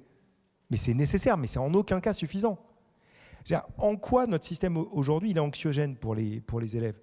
Mais parce qu'ils regardent le monde de l'extérieur et ils disent attendez, je ne comprends pas, le monde là il a totalement changé et vous me demandez d'apprendre des trucs qui servaient pour répondre à des problématiques du 19e siècle. Et vous pensez qu'ils n'ont pas conscience de ça? Mais ils en ont parfaitement conscience. Je veux dire, tous les adolescents aujourd'hui, si vous les interrogez sur l'intérêt des savoirs qu'ils apprennent, ils vous regardent en disant mais ça ne me sert à rien ça. Ils n'ont pas forcément raison. Ce n'est pas tout à fait vrai que ça ne leur sert à rien. Mais quand est-ce qu'on construit le rapport au savoir? C'est-à-dire quand est-ce qu'on leur explique le pourquoi, le comment des apprentissages? Donc oui, vous êtes face à une population qui pense et donc qui regarde et qui vous dit mais attendez, c'est complètement à côté de la place. Et en plus, il faut que j'y reste 25 heures par semaine. Mais attendez, vous avez déjà essayé de faire un travail que vous détestiez 25 heures par semaine? En fait, vous allez mal quand vous faites ça. Vous allez très très mal. Et je rappelle qu'on est quand même dans une organisation à l'éducation nationale, je suis désolé, je vais dire un petit mot sur le second degré, qui attend des élèves qu'ils travaillent le soir, le week-end et pendant les vacances. Vous connaissez des entreprises dans lesquelles on travaille l'éducation nationale. Le week-end, en fait, s'ils vous attaquaient au prud'homme, ils gagneraient, les élèves. Vous leur demandez quelque chose qui n'est pas en adéquation avec ce qu'on sait pour ressentir du bien-être. Je suis désolé, on a créé un monstre aujourd'hui. Notre système éducatif, c'est un monstre de ce point de vue-là. Il a des attentes qui sont irréalistes par rapport au contexte qu'on doit créer pour produire du bien-être. Donc ce n'est pas un problème de pédagogie, il faut le dire clairement. Ce n'est pas un problème d'acte individuel des enseignants, absolument pas. C'est une structure globale qui a complètement déraisonné et qui, dès qu'elle a un problème, je vous prends un exemple, dès qu'il y a un problème aujourd'hui dans ce pays sur la question du niveau en maths et en français, je vais vous poser la question de savoir est-ce qu'on a besoin d'apprendre toutes les notions en maths aujourd'hui avec l'émergence de l'IA. Bon, ma réponse, elle est très claire. Non. Non. Je veux dire, très clairement, les IA font des trucs qu'on n'a plus besoin d'apprendre. Elles le feront très bien. On peut apprendre d'autres choses en mathématiques, peut-être plus intéressantes ou plus intéressantes pour notre vie quotidienne. Mais surtout, le tropisme aujourd'hui des décideurs publics, c'est quand il y a des problématiques en maths, on fait quoi? Plus de maths. En fait, c'est un postulat qui est quand même très fort. C'est-à-dire que vous considérez que la difficulté en mathématiques ne vient que de processus psychologiques, cognitifs, socio-émotionnels relatifs aux maths. Le scoop, c'est que nous, on a montré depuis très longtemps dans notre laboratoire que dès la petite section de maternelle, mais c'est vrai encore au collège, ça n'a rien à voir avec des problèmes spécifiques aux mathématiques.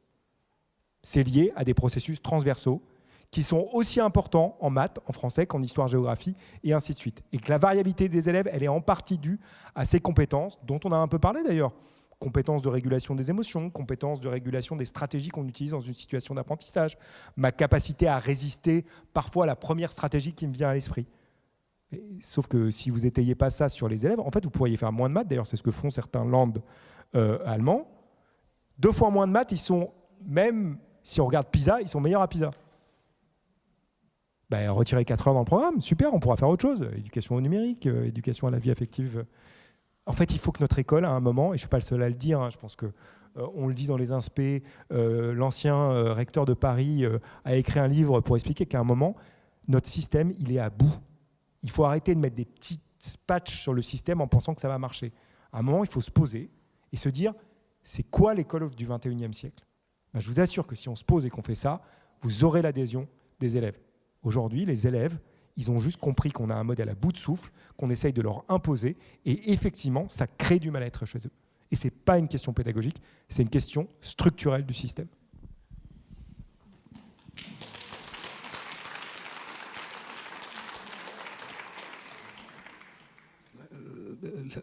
Cela dit, ça renvoie au travail que vous faites avec les enseignants. Pas de programme, travail sur apprendre à apprendre, travail sur justement ces capacités transversales qui permettent après de se saisir des différents contenus. Le pari qu'on essaie de faire dès la petite section de maternelle, nous, notre pari, c'est de prendre déjà la question vive en éducation. La question vive en éducation, elle n'est pas, je suis désolé de le dire, aux différents ministres, elle n'est pas le niveau en maths en soi ou le niveau en français. Ce qui est scandaleux dans notre pays, c'est qu'on est un des pays dans lequel votre origine sociale est très prédictive de votre réussite dans notre système éducatif. Ça, c'est pas acceptable. Une société ne peut pas se construire avec un modèle éducatif comme celui-là, parce que ça crée évidemment l'impossibilité de vivre ensemble ensuite. C'est ça qu'on observe. C'est que, de toute façon, si vous êtes un enfant de classe sociale défavorisée, vous avez moins de chances de réussir dans notre système éducatif. Et je rappelle qu'à dossier égal, vous avez plus de chances d'être orienté vers la voie professionnelle. C'est ça la réalité de notre système éducatif. Et effectivement, si on veut travailler sur la réduction des inégalités, mais en fait, il faut faire ce que ne fait pas notre système, mais ça paraît tellement absurde qu'il ne le fasse pas que c'est vrai que les bras peuvent nous en tomber. C'est-à-dire que la seule chose que vous n'apprenez pas à l'école, c'est comment apprendre. Peut-être qu'il faut commencer par là. Donc c'est ce qu'on essaye de faire avec des enseignants qui font un travail absolument fabuleux. C'est-à-dire que nous, et là je suis tout à fait d'accord avec vous, en fait il y a quand même toute la dimension pédagogique, éducative que nous on n'a pas forcément en tant que chercheurs dans nos laboratoires. Et c'est en travaillant avec les enseignants qu'on arrive à développer des démarches éducatives et des gestes professionnels associés pour développer ce qu'on appelle la métacognition, c'est-à-dire la capacité de l'élève à réfléchir sur ses propres processus qu'il engage dans la situation d'apprentissage. Et ça, effectivement, ça marche, ça réduit les inégalités, y compris en petite section de maternelle, parce que même les enfants très très jeunes sont capables de réfléchir sur les processus qui engagent dans la situation d'apprentissage. Et en fait, si on voulait construire le système éducatif idéal, je ne sais pas ce qu'il faudrait mettre dans le programme, mais par contre, ce que je sais, c'est qu'il faudrait commencer par apprendre à tous les élèves comment apprendre, et pas laisser ça à la famille, parce que sinon vous créez de l'inégalité. Et une fois qu'on a fait ça, on part effectivement de la même ligne de départ.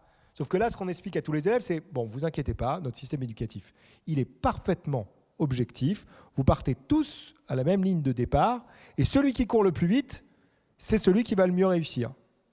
Ouais, alors il y en a qui partent avec 4 tours de retard, 50 kilos sur le dos. Mais on leur dit, t'inquiète pas, si tu travailles bien à l'école, tu vas réussir. Non, mais c'est pas vrai en fait. Et encore une fois, interrogez les élèves, ils s'en rendent compte. C'est horrible que si vous êtes dans un système comme ça devient terrible. Alors, moi, je voulais juste souligner, tout à l'heure, j'ai fait un tableau un peu pessimiste, mais qui vient de ce que me disent les ados et ce que tu dis, ils se rendent compte.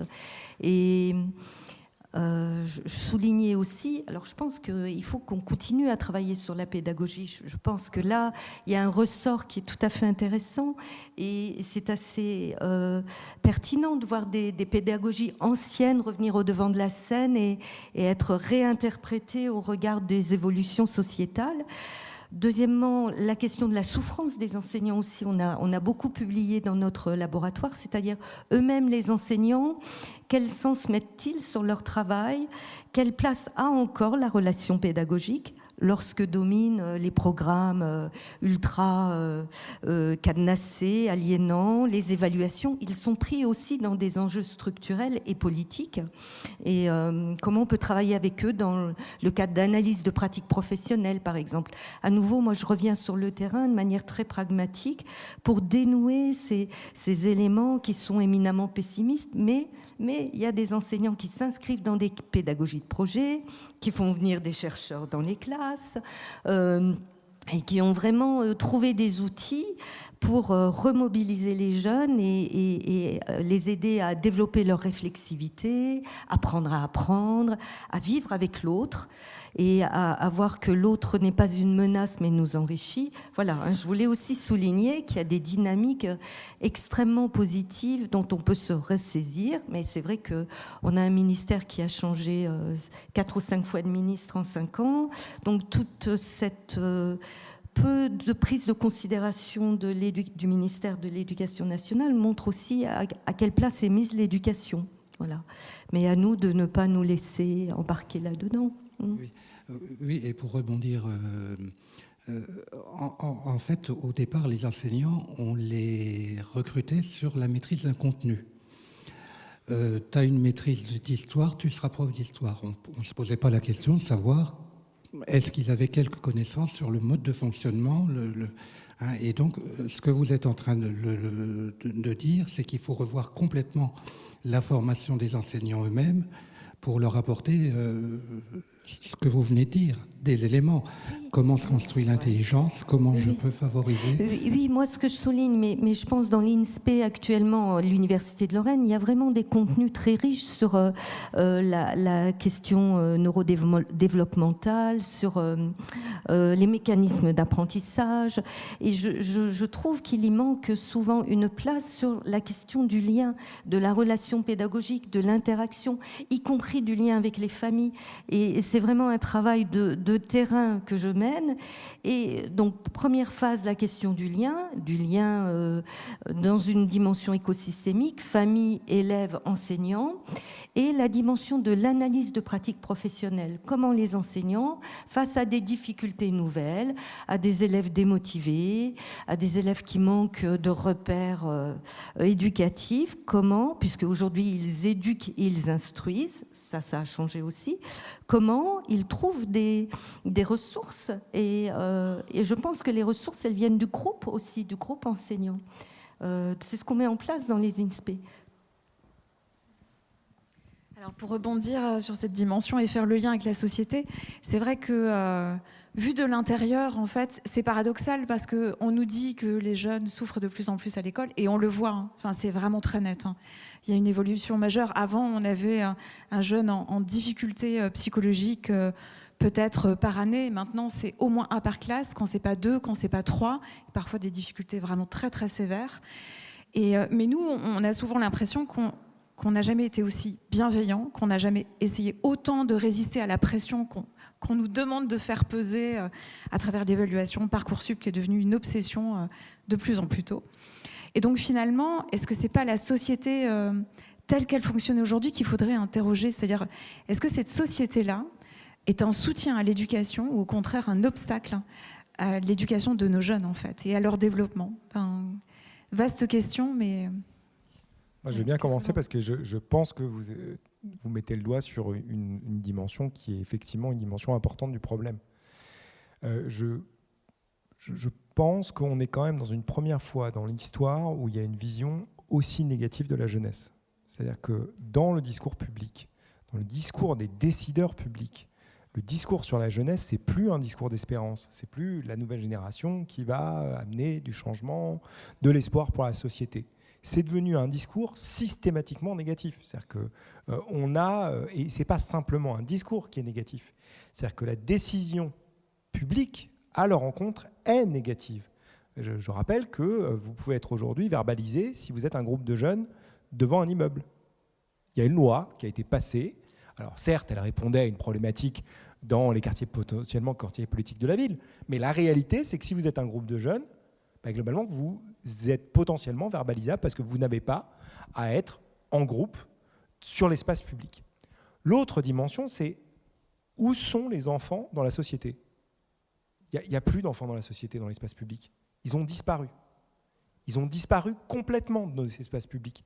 Les enfants, ils ne se déplacent plus seuls dans l'espace public. Ça n'existe plus. C'est quand même une société particulière. C'est-à-dire que le fait que les enfants ne se déplacent plus dans la société, dans l'espace public seul, c'est quand même un marqueur important d'une problématique globale de cette société. C'est-à-dire qu'elle a tellement sur une représentation, une surévaluation du risque, qu'elle ne laisse plus les enfants, finalement, occuper l'espace public. Elle a d'ailleurs ils n'ont d'ailleurs pas d'espace, les enfants, dans l'espace public. Très peu. Il n'y a pas de mobilier pour les enfants dans l'espace public. Ce n'était pas le cas avant, c'est pas ce que je vous disais. Mais globalement, il y avait quand même une vigilance globale de la société vis-à-vis des enfants, et les enfants, de façon beaucoup plus systématique, allaient par exemple seuls à l'école. Vous voyez beaucoup d'enfants du primaire qui vont seuls à l'école ? Il n'y en a plus. Dans les grandes villes, il n'y en a plus. C'est très clair. C'est-à-dire que jusqu'au CM2, tous les parents viennent déposer leur enfant et rechercher leur enfant à la fin des cours. Mais attendez, quelle société fait ça ? Ça n'a aucun sens. Un enfant et ça a changé en 15 ans. Hein. Moi, mes enfants, quand ils avaient, donc c'était il y a 10 ans, ils ont commencé à aller à l'école seuls en CE1. Vous en voyez des enfants de CE1 qui vont seuls à l'école ? Ça n'existe plus. Et dernièrement, on discutait avec une journaliste sur la problématique des adolescents. C'est exactement le problème pour les adolescents. Ils sont où les lieux d'accueil des adolescents aujourd'hui ? Où est-ce qu'ils peuvent se retrouver ? Il n'y en a pas. Non, mais il n'y en a pas. Je veux dire, les seuls lieux où ils peuvent se retrouver, c'est les centres commerciaux. Donc super. C'est-à-dire qu'en gros, on leur dit, en gros, c'est les lieux de consommation. Hein, à la rigueur, le McDo, mais encore, ça coûte cher.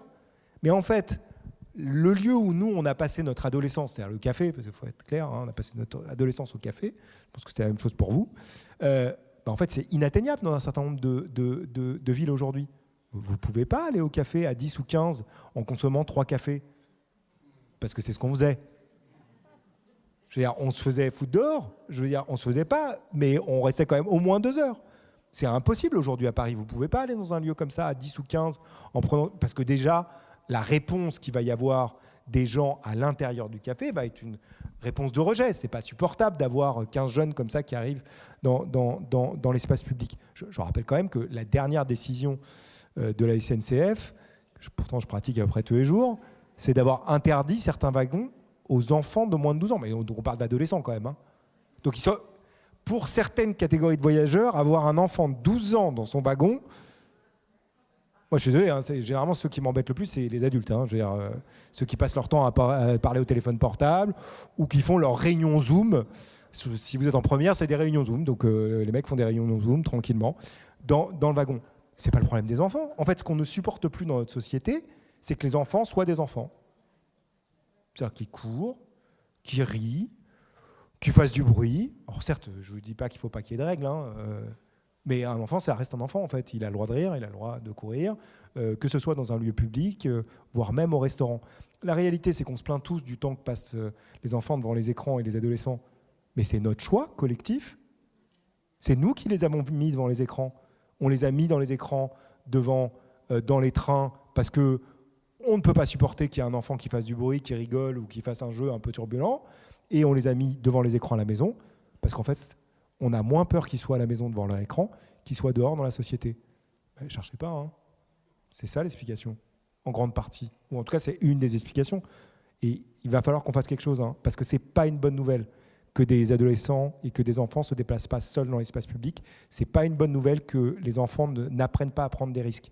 Parce que quand vous n'avez jamais appris à prendre des risques, quand vous êtes adulte, votre rapport au risque, il est quand même sacrément perturbé. Et en fait, là, il faut qu'on travaille auprès des parents en leur disant, en fait, il va falloir qu'ils prennent des risques, il va falloir laisser un peu d'autonomie, parce que sinon, vous allez construire les générations futures qui vont avoir des problèmes de gestion du risque, notamment à l'adolescence, qui vont avoir potentiellement des effets extrêmement importants. Donc moi, je pense que c'est une partie de l'explication.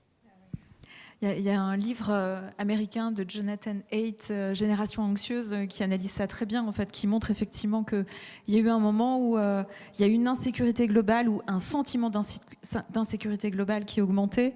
On a confiné les jeunes. Ça a correspondu à l'arrivée des smartphones et puis ensuite des réseaux. Et tout ça fait un cercle vicieux absolument terrible, en fait. Oui. C'est la seule chose qu'il faut retenir de son livre. Tout le reste... Ouais. Tout le reste, il raconte n'importe quoi. C'est sur les réseaux sociaux. Et d'ailleurs, il le dit. Il dit non, en fait, j'ai pas les données, mais moi, j'ai l'impression que c'est ça. Oui. Pour un scientifique, c'est bizarre de dire ça. Moi, ça me choque un peu. Non, il a tendance à trouver des liens de causalité qui n'existent pas aujourd'hui. Par contre, je souscris à son analyse. Le fait qu'il y ait cette double phénomène qui s'est superposé l'un à l'autre.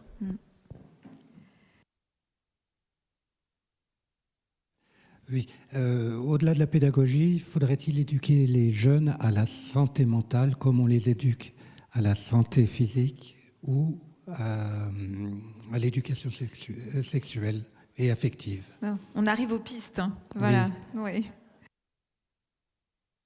Donc, c'est vrai que la question du risque, moi, fait écho pour moi quand j'entends les enfants et leurs parents, et les ados d'ailleurs, à la question de pouvoir se séparer et s'individualiser. La question de la séparation, aujourd'hui, elle est vraiment au centre, avec des difficultés à accepter de quitter ce foyer où on se sent bien sûr en sécurité, reconnu, et aller vers l'altérité, le monde extérieur, qui est toujours vécu comme menaçant. Alors je pense qu'il y a aussi des liens à faire avec les réseaux, où s'y diffuse une hyper image idéalisée. Voilà.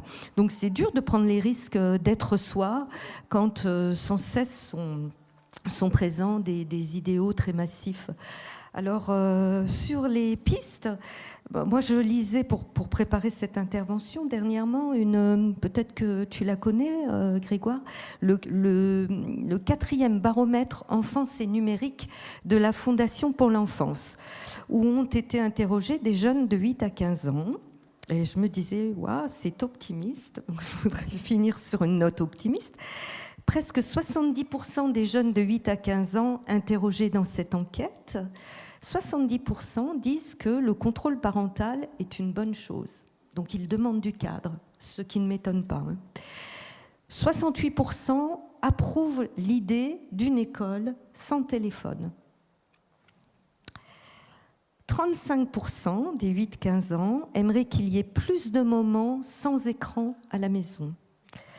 Et puis, plus d'un enfant sur deux, ça rejoint ce que tu dis, un enfant sur deux dit aller sur les écrans parce qu'il s'ennuie.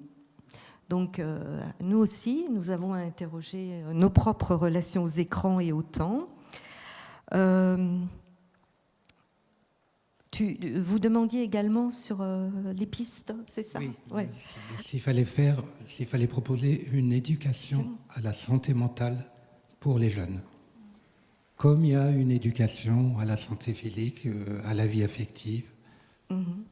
Alors peut-être que moi j'ai quelques pistes que je développe avec eux, c'est les sensibiliser à retrouver un plaisir à fonctionner psychiquement, c'est-à-dire pas forcément comme pour le lire, écrire, compter. Je crois qu'on y arrive par des tours quand on construit un projet poésie ou quand on construit un projet en histoire pour aller visiter tel et tel site ou un projet en littérature. Bien finalement on convoque l'écriture et la lecture. Nous on met en place des ateliers d'écriture, des ateliers rap où l'idée c'est que les jeunes puissent raconter et se raconter. Donc la question de la santé mentale, on peut y arriver par des tours, par des médiations, et notamment dans les rencontres aussi avec les familles. Quand on vient s'interroger sur l'orientation, eh bien l'orientation, avoir un projet futur, c'est travailler sur un itinéraire. Et dans cet itinéraire, il y a plusieurs dimensions. Quelle place on a dans la famille ? Quel temps on se donne pour déplier cette réflexion ?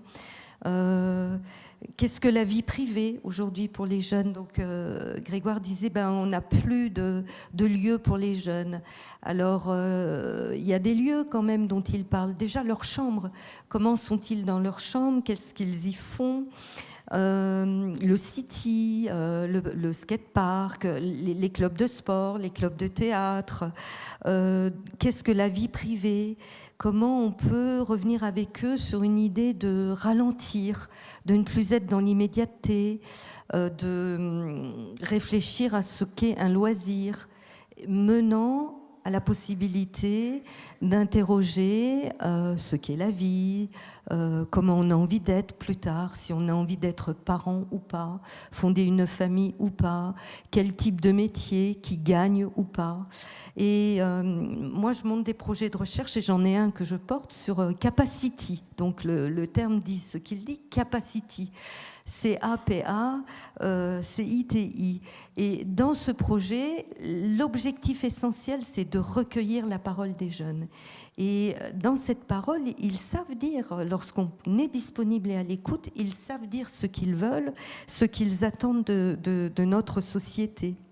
Donc voilà, c'est peut-être pas éduquer directement à la santé mentale, mais en trouvant des tours et des détours, pouvoir les amener à ça. C'est-à-dire la santé mentale, c'est cet état de bien-être où on trouve son équilibre personnel, professionnel, avec des valeurs aussi. Parce que curieusement, c'est vrai qu'ils ont des idées très précises des valeurs sur la justice, des valeurs sur l'amitié, la loyauté, l'éducation.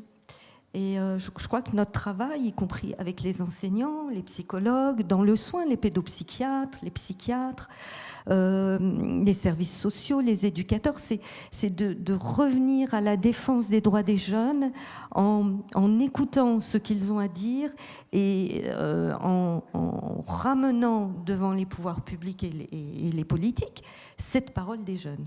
Donc c'est mon travail aujourd'hui, c'est le travail que je porte et je le fais avec les enseignants et j'ose espérer qu'il y aura des points de basculement. Alors une toute dernière question, vous vouliez réagir ?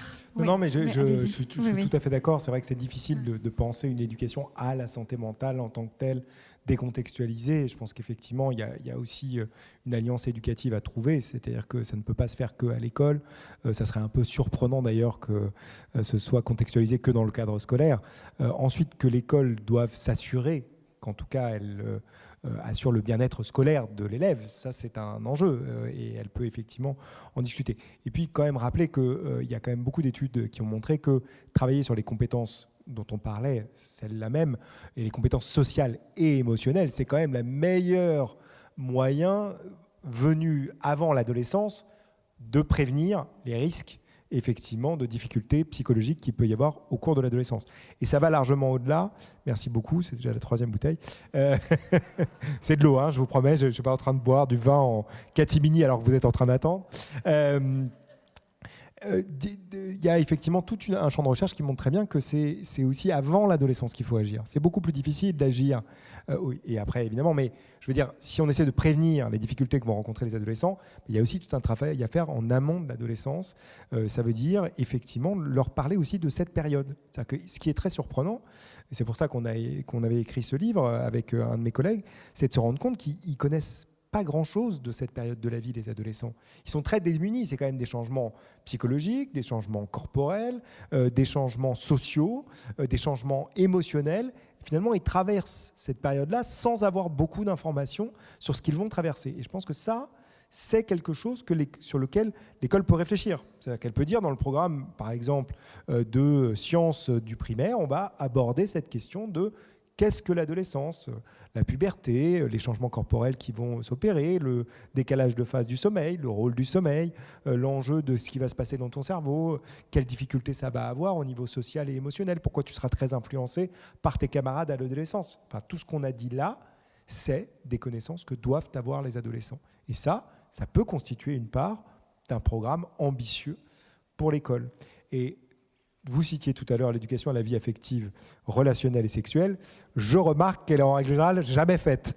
Donc, il va falloir trouver un petit moyen quand même que ça se fasse effectivement. Puisqu'ensuite, tout le monde dit, c'est très bizarre, ils consomment du porno. Oui, ben, effectivement, ils consomment du porno parce que personne ne veut parler avec eux de sexualité. Non, mais c'est vrai. Je veux dire, les parents ne veulent pas, ils le déclarent.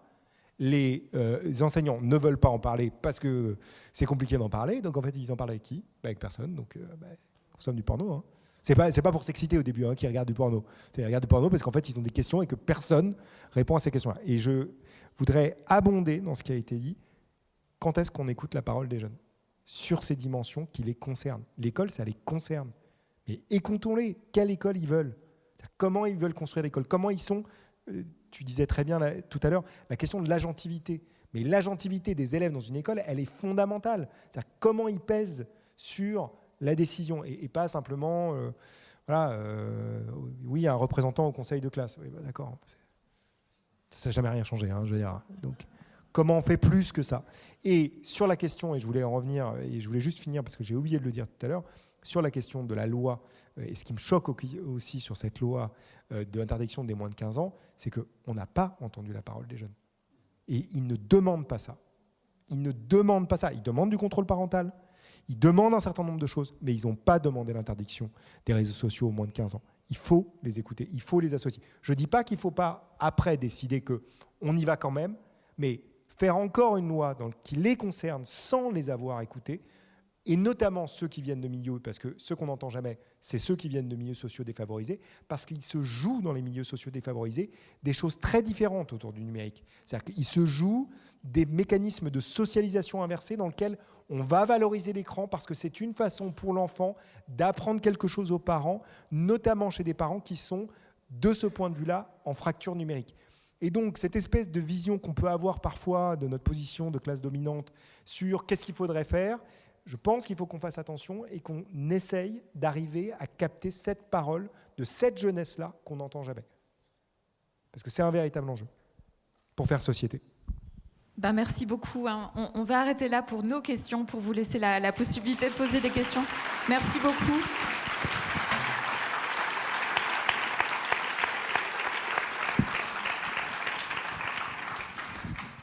Bonsoir, merci pour toutes ces informations partagées. Alors, plein de questions en tête, je vais en poser une. C'est par rapport à la réforme du lycée, toutes ces spécialités, cette fracture dans les classes. Est-ce que ça favorise pas un peu l'isolement des élèves et tout ce mal-être des jeunes? Je pense que vous avez entièrement raison. C'est-à-dire qu'effectivement, on sait que le groupe classe, c'est un groupe social très particulier, qui est très important pour les adolescents. D'ailleurs, quand ils ne sont pas avec les copains avec qui ils étaient dans la classe précédente, ils essayent par tous les moyens d'essayer de retrouver le groupe social qui était le leur. Et effectivement, on a, à mon avis, pas du tout évalué cette dimension-là, que finalement, ça fracturait le groupe classe. Il reste un groupe classe, mais finalement, comme ils ont des spécialités, ils ne sont pas tout le temps ensemble. Et il faut quand même se rappeler je pense qu'on n'a pas suffisamment ça en tête, que déjà le premier lieu de socialisation des adolescents, c'est l'école.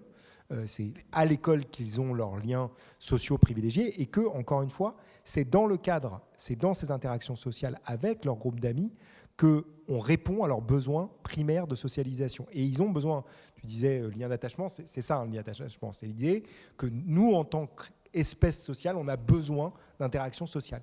Et l'interaction sociale, elle se passe chez les adolescents dans la salle de classe, dans ce groupe classe. Et le fait de l'avoir fracturé, c'est évidemment une des explications, c'est pas la seule, on a essayé d'en amener plein, mais une des explications potentielles du mal-être qu'ils vivent. Vous avez entièrement raison, on n'est pas à côté de ça, mais c'est quelque chose qu'on aurait dû mentionner. Et je pense que c'est associé quand même à tout ce qu'on a dit sur Parcoursup. Parcoursup, l'implication, c'est 2 ans de stress chronique, à un moment où on sait que les adolescents ne peuvent pas gérer du stress chronique. C'est vraiment une très très mauvaise idée. C'était pas une bonne idée. D'autant plus que le choix de spécialité, c'est une source de stress, parce qu'il ne faut pas se tromper. Et ils n'ont pas forcément les clés pour bien choisir. Bonsoir. Alors, ma question, elle porte sur la comparaison des systèmes dont vous parliez tout à l'heure. Mais en fait, nous sommes dirigés par des personnes qui sont toutes passées par un système extrêmement élitiste. Et le système français ne fonctionne que parce que il faut aller en classe prépa. Alors, les élèves de classe prépa vont pas bien non plus, mais en tout cas, on fonctionne comme ça. Et quand on va dans les pays nordiques, on n'est pas du tout dans ce système où il faut avoir fait Polytechnique. Et moi, je me souviens, quand j'avais...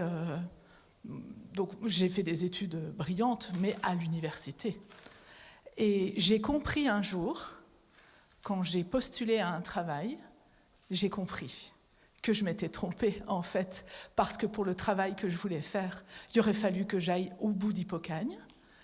J'y suis pas allée parce que, voilà, je ne pouvais pas tenir le coup, mais voilà, j'ai compris. Et il y a un plafond là, il y a quelque chose. Or, on n'y arrivera pas tant qu'on aura des gens qui nous expliqueront que c'est mieux et qu'on met de l'argent beaucoup plus sur un élève de prépa que sur un élève de maternelle. Donc là, on est quand même en grande difficulté. On va prendre une deuxième question là. Ouais. Encore moi. En fait, c'est un peu compliqué. C'est une question délicate. Moi, je suis une femme et je vois la société, mes enfants et le comportement de mes amis et de ma famille en tant que femme. Mais je pose la question de l'implication des hommes dans l'éducation des enfants et de la sensibilité des hommes à toutes ces questions de fragilité psychologique. Et je constate dans ma vie que, surtout dans les familles décomposées, les hommes sont souvent peu réceptifs, très durs et finalement se dédouanent. Et donc, j'aimerais savoir comment rattraper, comment impliquer les pères dans cette complexité d'éducation. Voilà, cette problématique que je soulève. Alors, il y a deux questions centrales et qui soulignent des dysfonctionnements structurels, c'est-à-dire la place des hommes dans l'éducation, elle est récurrente. D'ailleurs, on voit que dans la population enseignante, surtout des femmes, la place de l'élitisme, de la sélection dans notre éducation, elle est aussi récurrente. Et parfois même, je pense en Grande-Bretagne, le modèle français de l'école française élitiste, il est recherché. Dans les écoles françaises à Londres, par exemple, c'est très recherché. Donc en effet, il s'agit de changer de paradigme. Et mon propos tout à l'heure était d'ouvrir les enseignants dans leur formation à d'autres systèmes qui existent pour peut-être transformer aussi un peu les visions et progressivement, modestement, aller vers autre chose. En effet, il n'y a pas que les classes prépa et peut-être que même les classes prépa pourraient se penser autrement. Ensuite, comment inviter davantage les papas, les hommes à venir c'est un travail au quotidien aussi. Enfin, moi, je sais que dans mes consultations, systématiquement, j'invite les pères à venir, à donner leur point de vue, à accompagner les jeunes lorsqu'il le faut, et ça fonctionne. Donc, je crois qu'il y a aussi des invitations à faire de façon plus récurrente, réaffirmer que il s'agit de ne pas oublier la place du père. Et puis, je pense aussi, dans nos travaux de recherche en psychodynamique, on insiste beaucoup sur la question de la fonction paternelle. Alors, ça ne veut pas dire la fonction virile, autoritariste, mais quelque chose d'une loi qui peut faire force à l'appui dans le couple, dans quelque chose d'un tiers qui pourrait être mis en place. Et on travaille beaucoup là-dessus parce qu'en effet, dans les familles monoparentales notamment, il y a vraiment du côté des femmes une demande de soutien. Et alors, la fonction paternelle, elle peut être assurée aussi par une autre figure dans la famille, quelqu'un qui fasse tiers. Hein, donc, ça peut être une tante, une grand-mère, un oncle. Voilà, donc c'est vrai qu'aujourd'hui, on manque encore peut-être de moyens, de recherche sur ces questions de la place de l'homme. Il y a beaucoup d'ouvrages sur l'oubli du père ou la fonction psychique du père. Et moi, je soutiens vraiment ces démarches. Bon, je vais vous répondre sur les classes préparatoires. Moi, je pense que si on veut... Alors, je ne vais pas me cacher, je suis de gauche. Hein. Voilà. Vous avez peut-être que vous n'avez pas rendu compte. Si vous voulez une vraie politique de gauche, mais même avec des politiques de gauche, je n'arrive pas à faire passer ce message. Il faut fermer les classes préparatoires. Si vous voulez une vraie politique sociale, d'égalité sociale pour les études et dans le supérieur, il faut fermer les grandes écoles, fermer les classes préparatoires. Parce que c'est une inégalité qui est insupportable. On ne peut pas mettre, parce que vous compariez par rapport à un enfant de maternelle, mais comparez par rapport à un étudiant à l'université. Qu'est-ce qui justifie le fait qu'on mette autant d'argent sur des groupes, sur certains étudiants par rapport à d'autres étudiants? Je rappelle quand même que pendant le Covid, les classes préparatoires, elles sont restées ouvertes. Les universités, elles ont été fermées.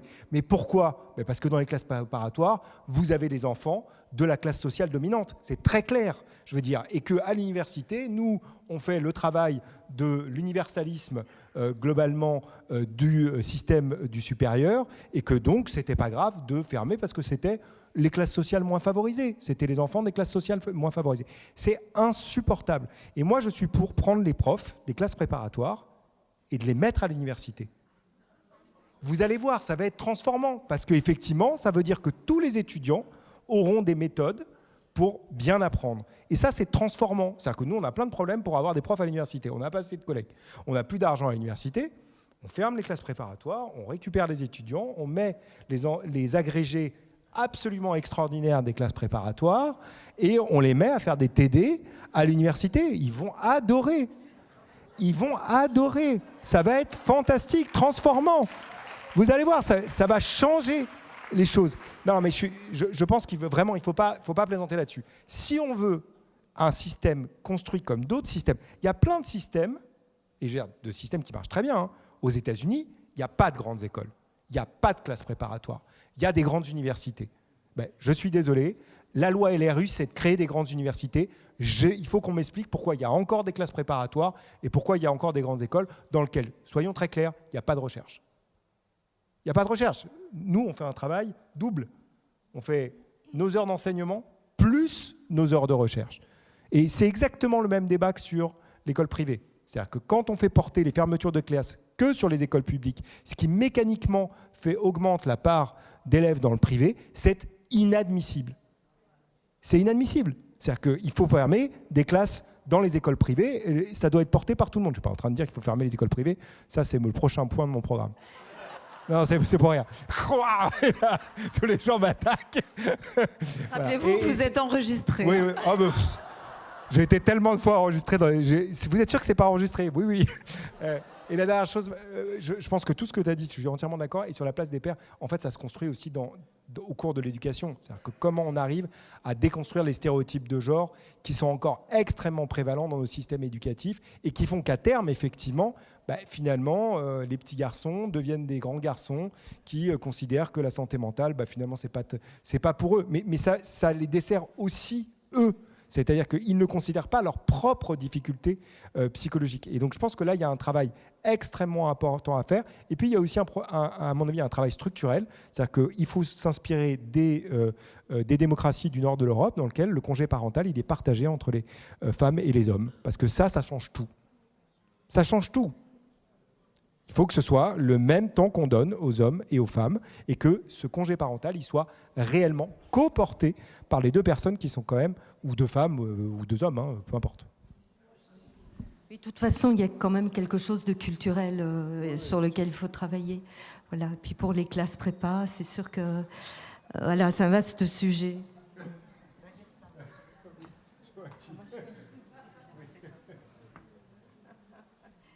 Peut-être une dernière question. Sinon, je laisse Karine et Serge conclure avec nos invités. Moi, je voulais juste faire une remarque encore, Pascal, par rapport à l'éducation sexuelle.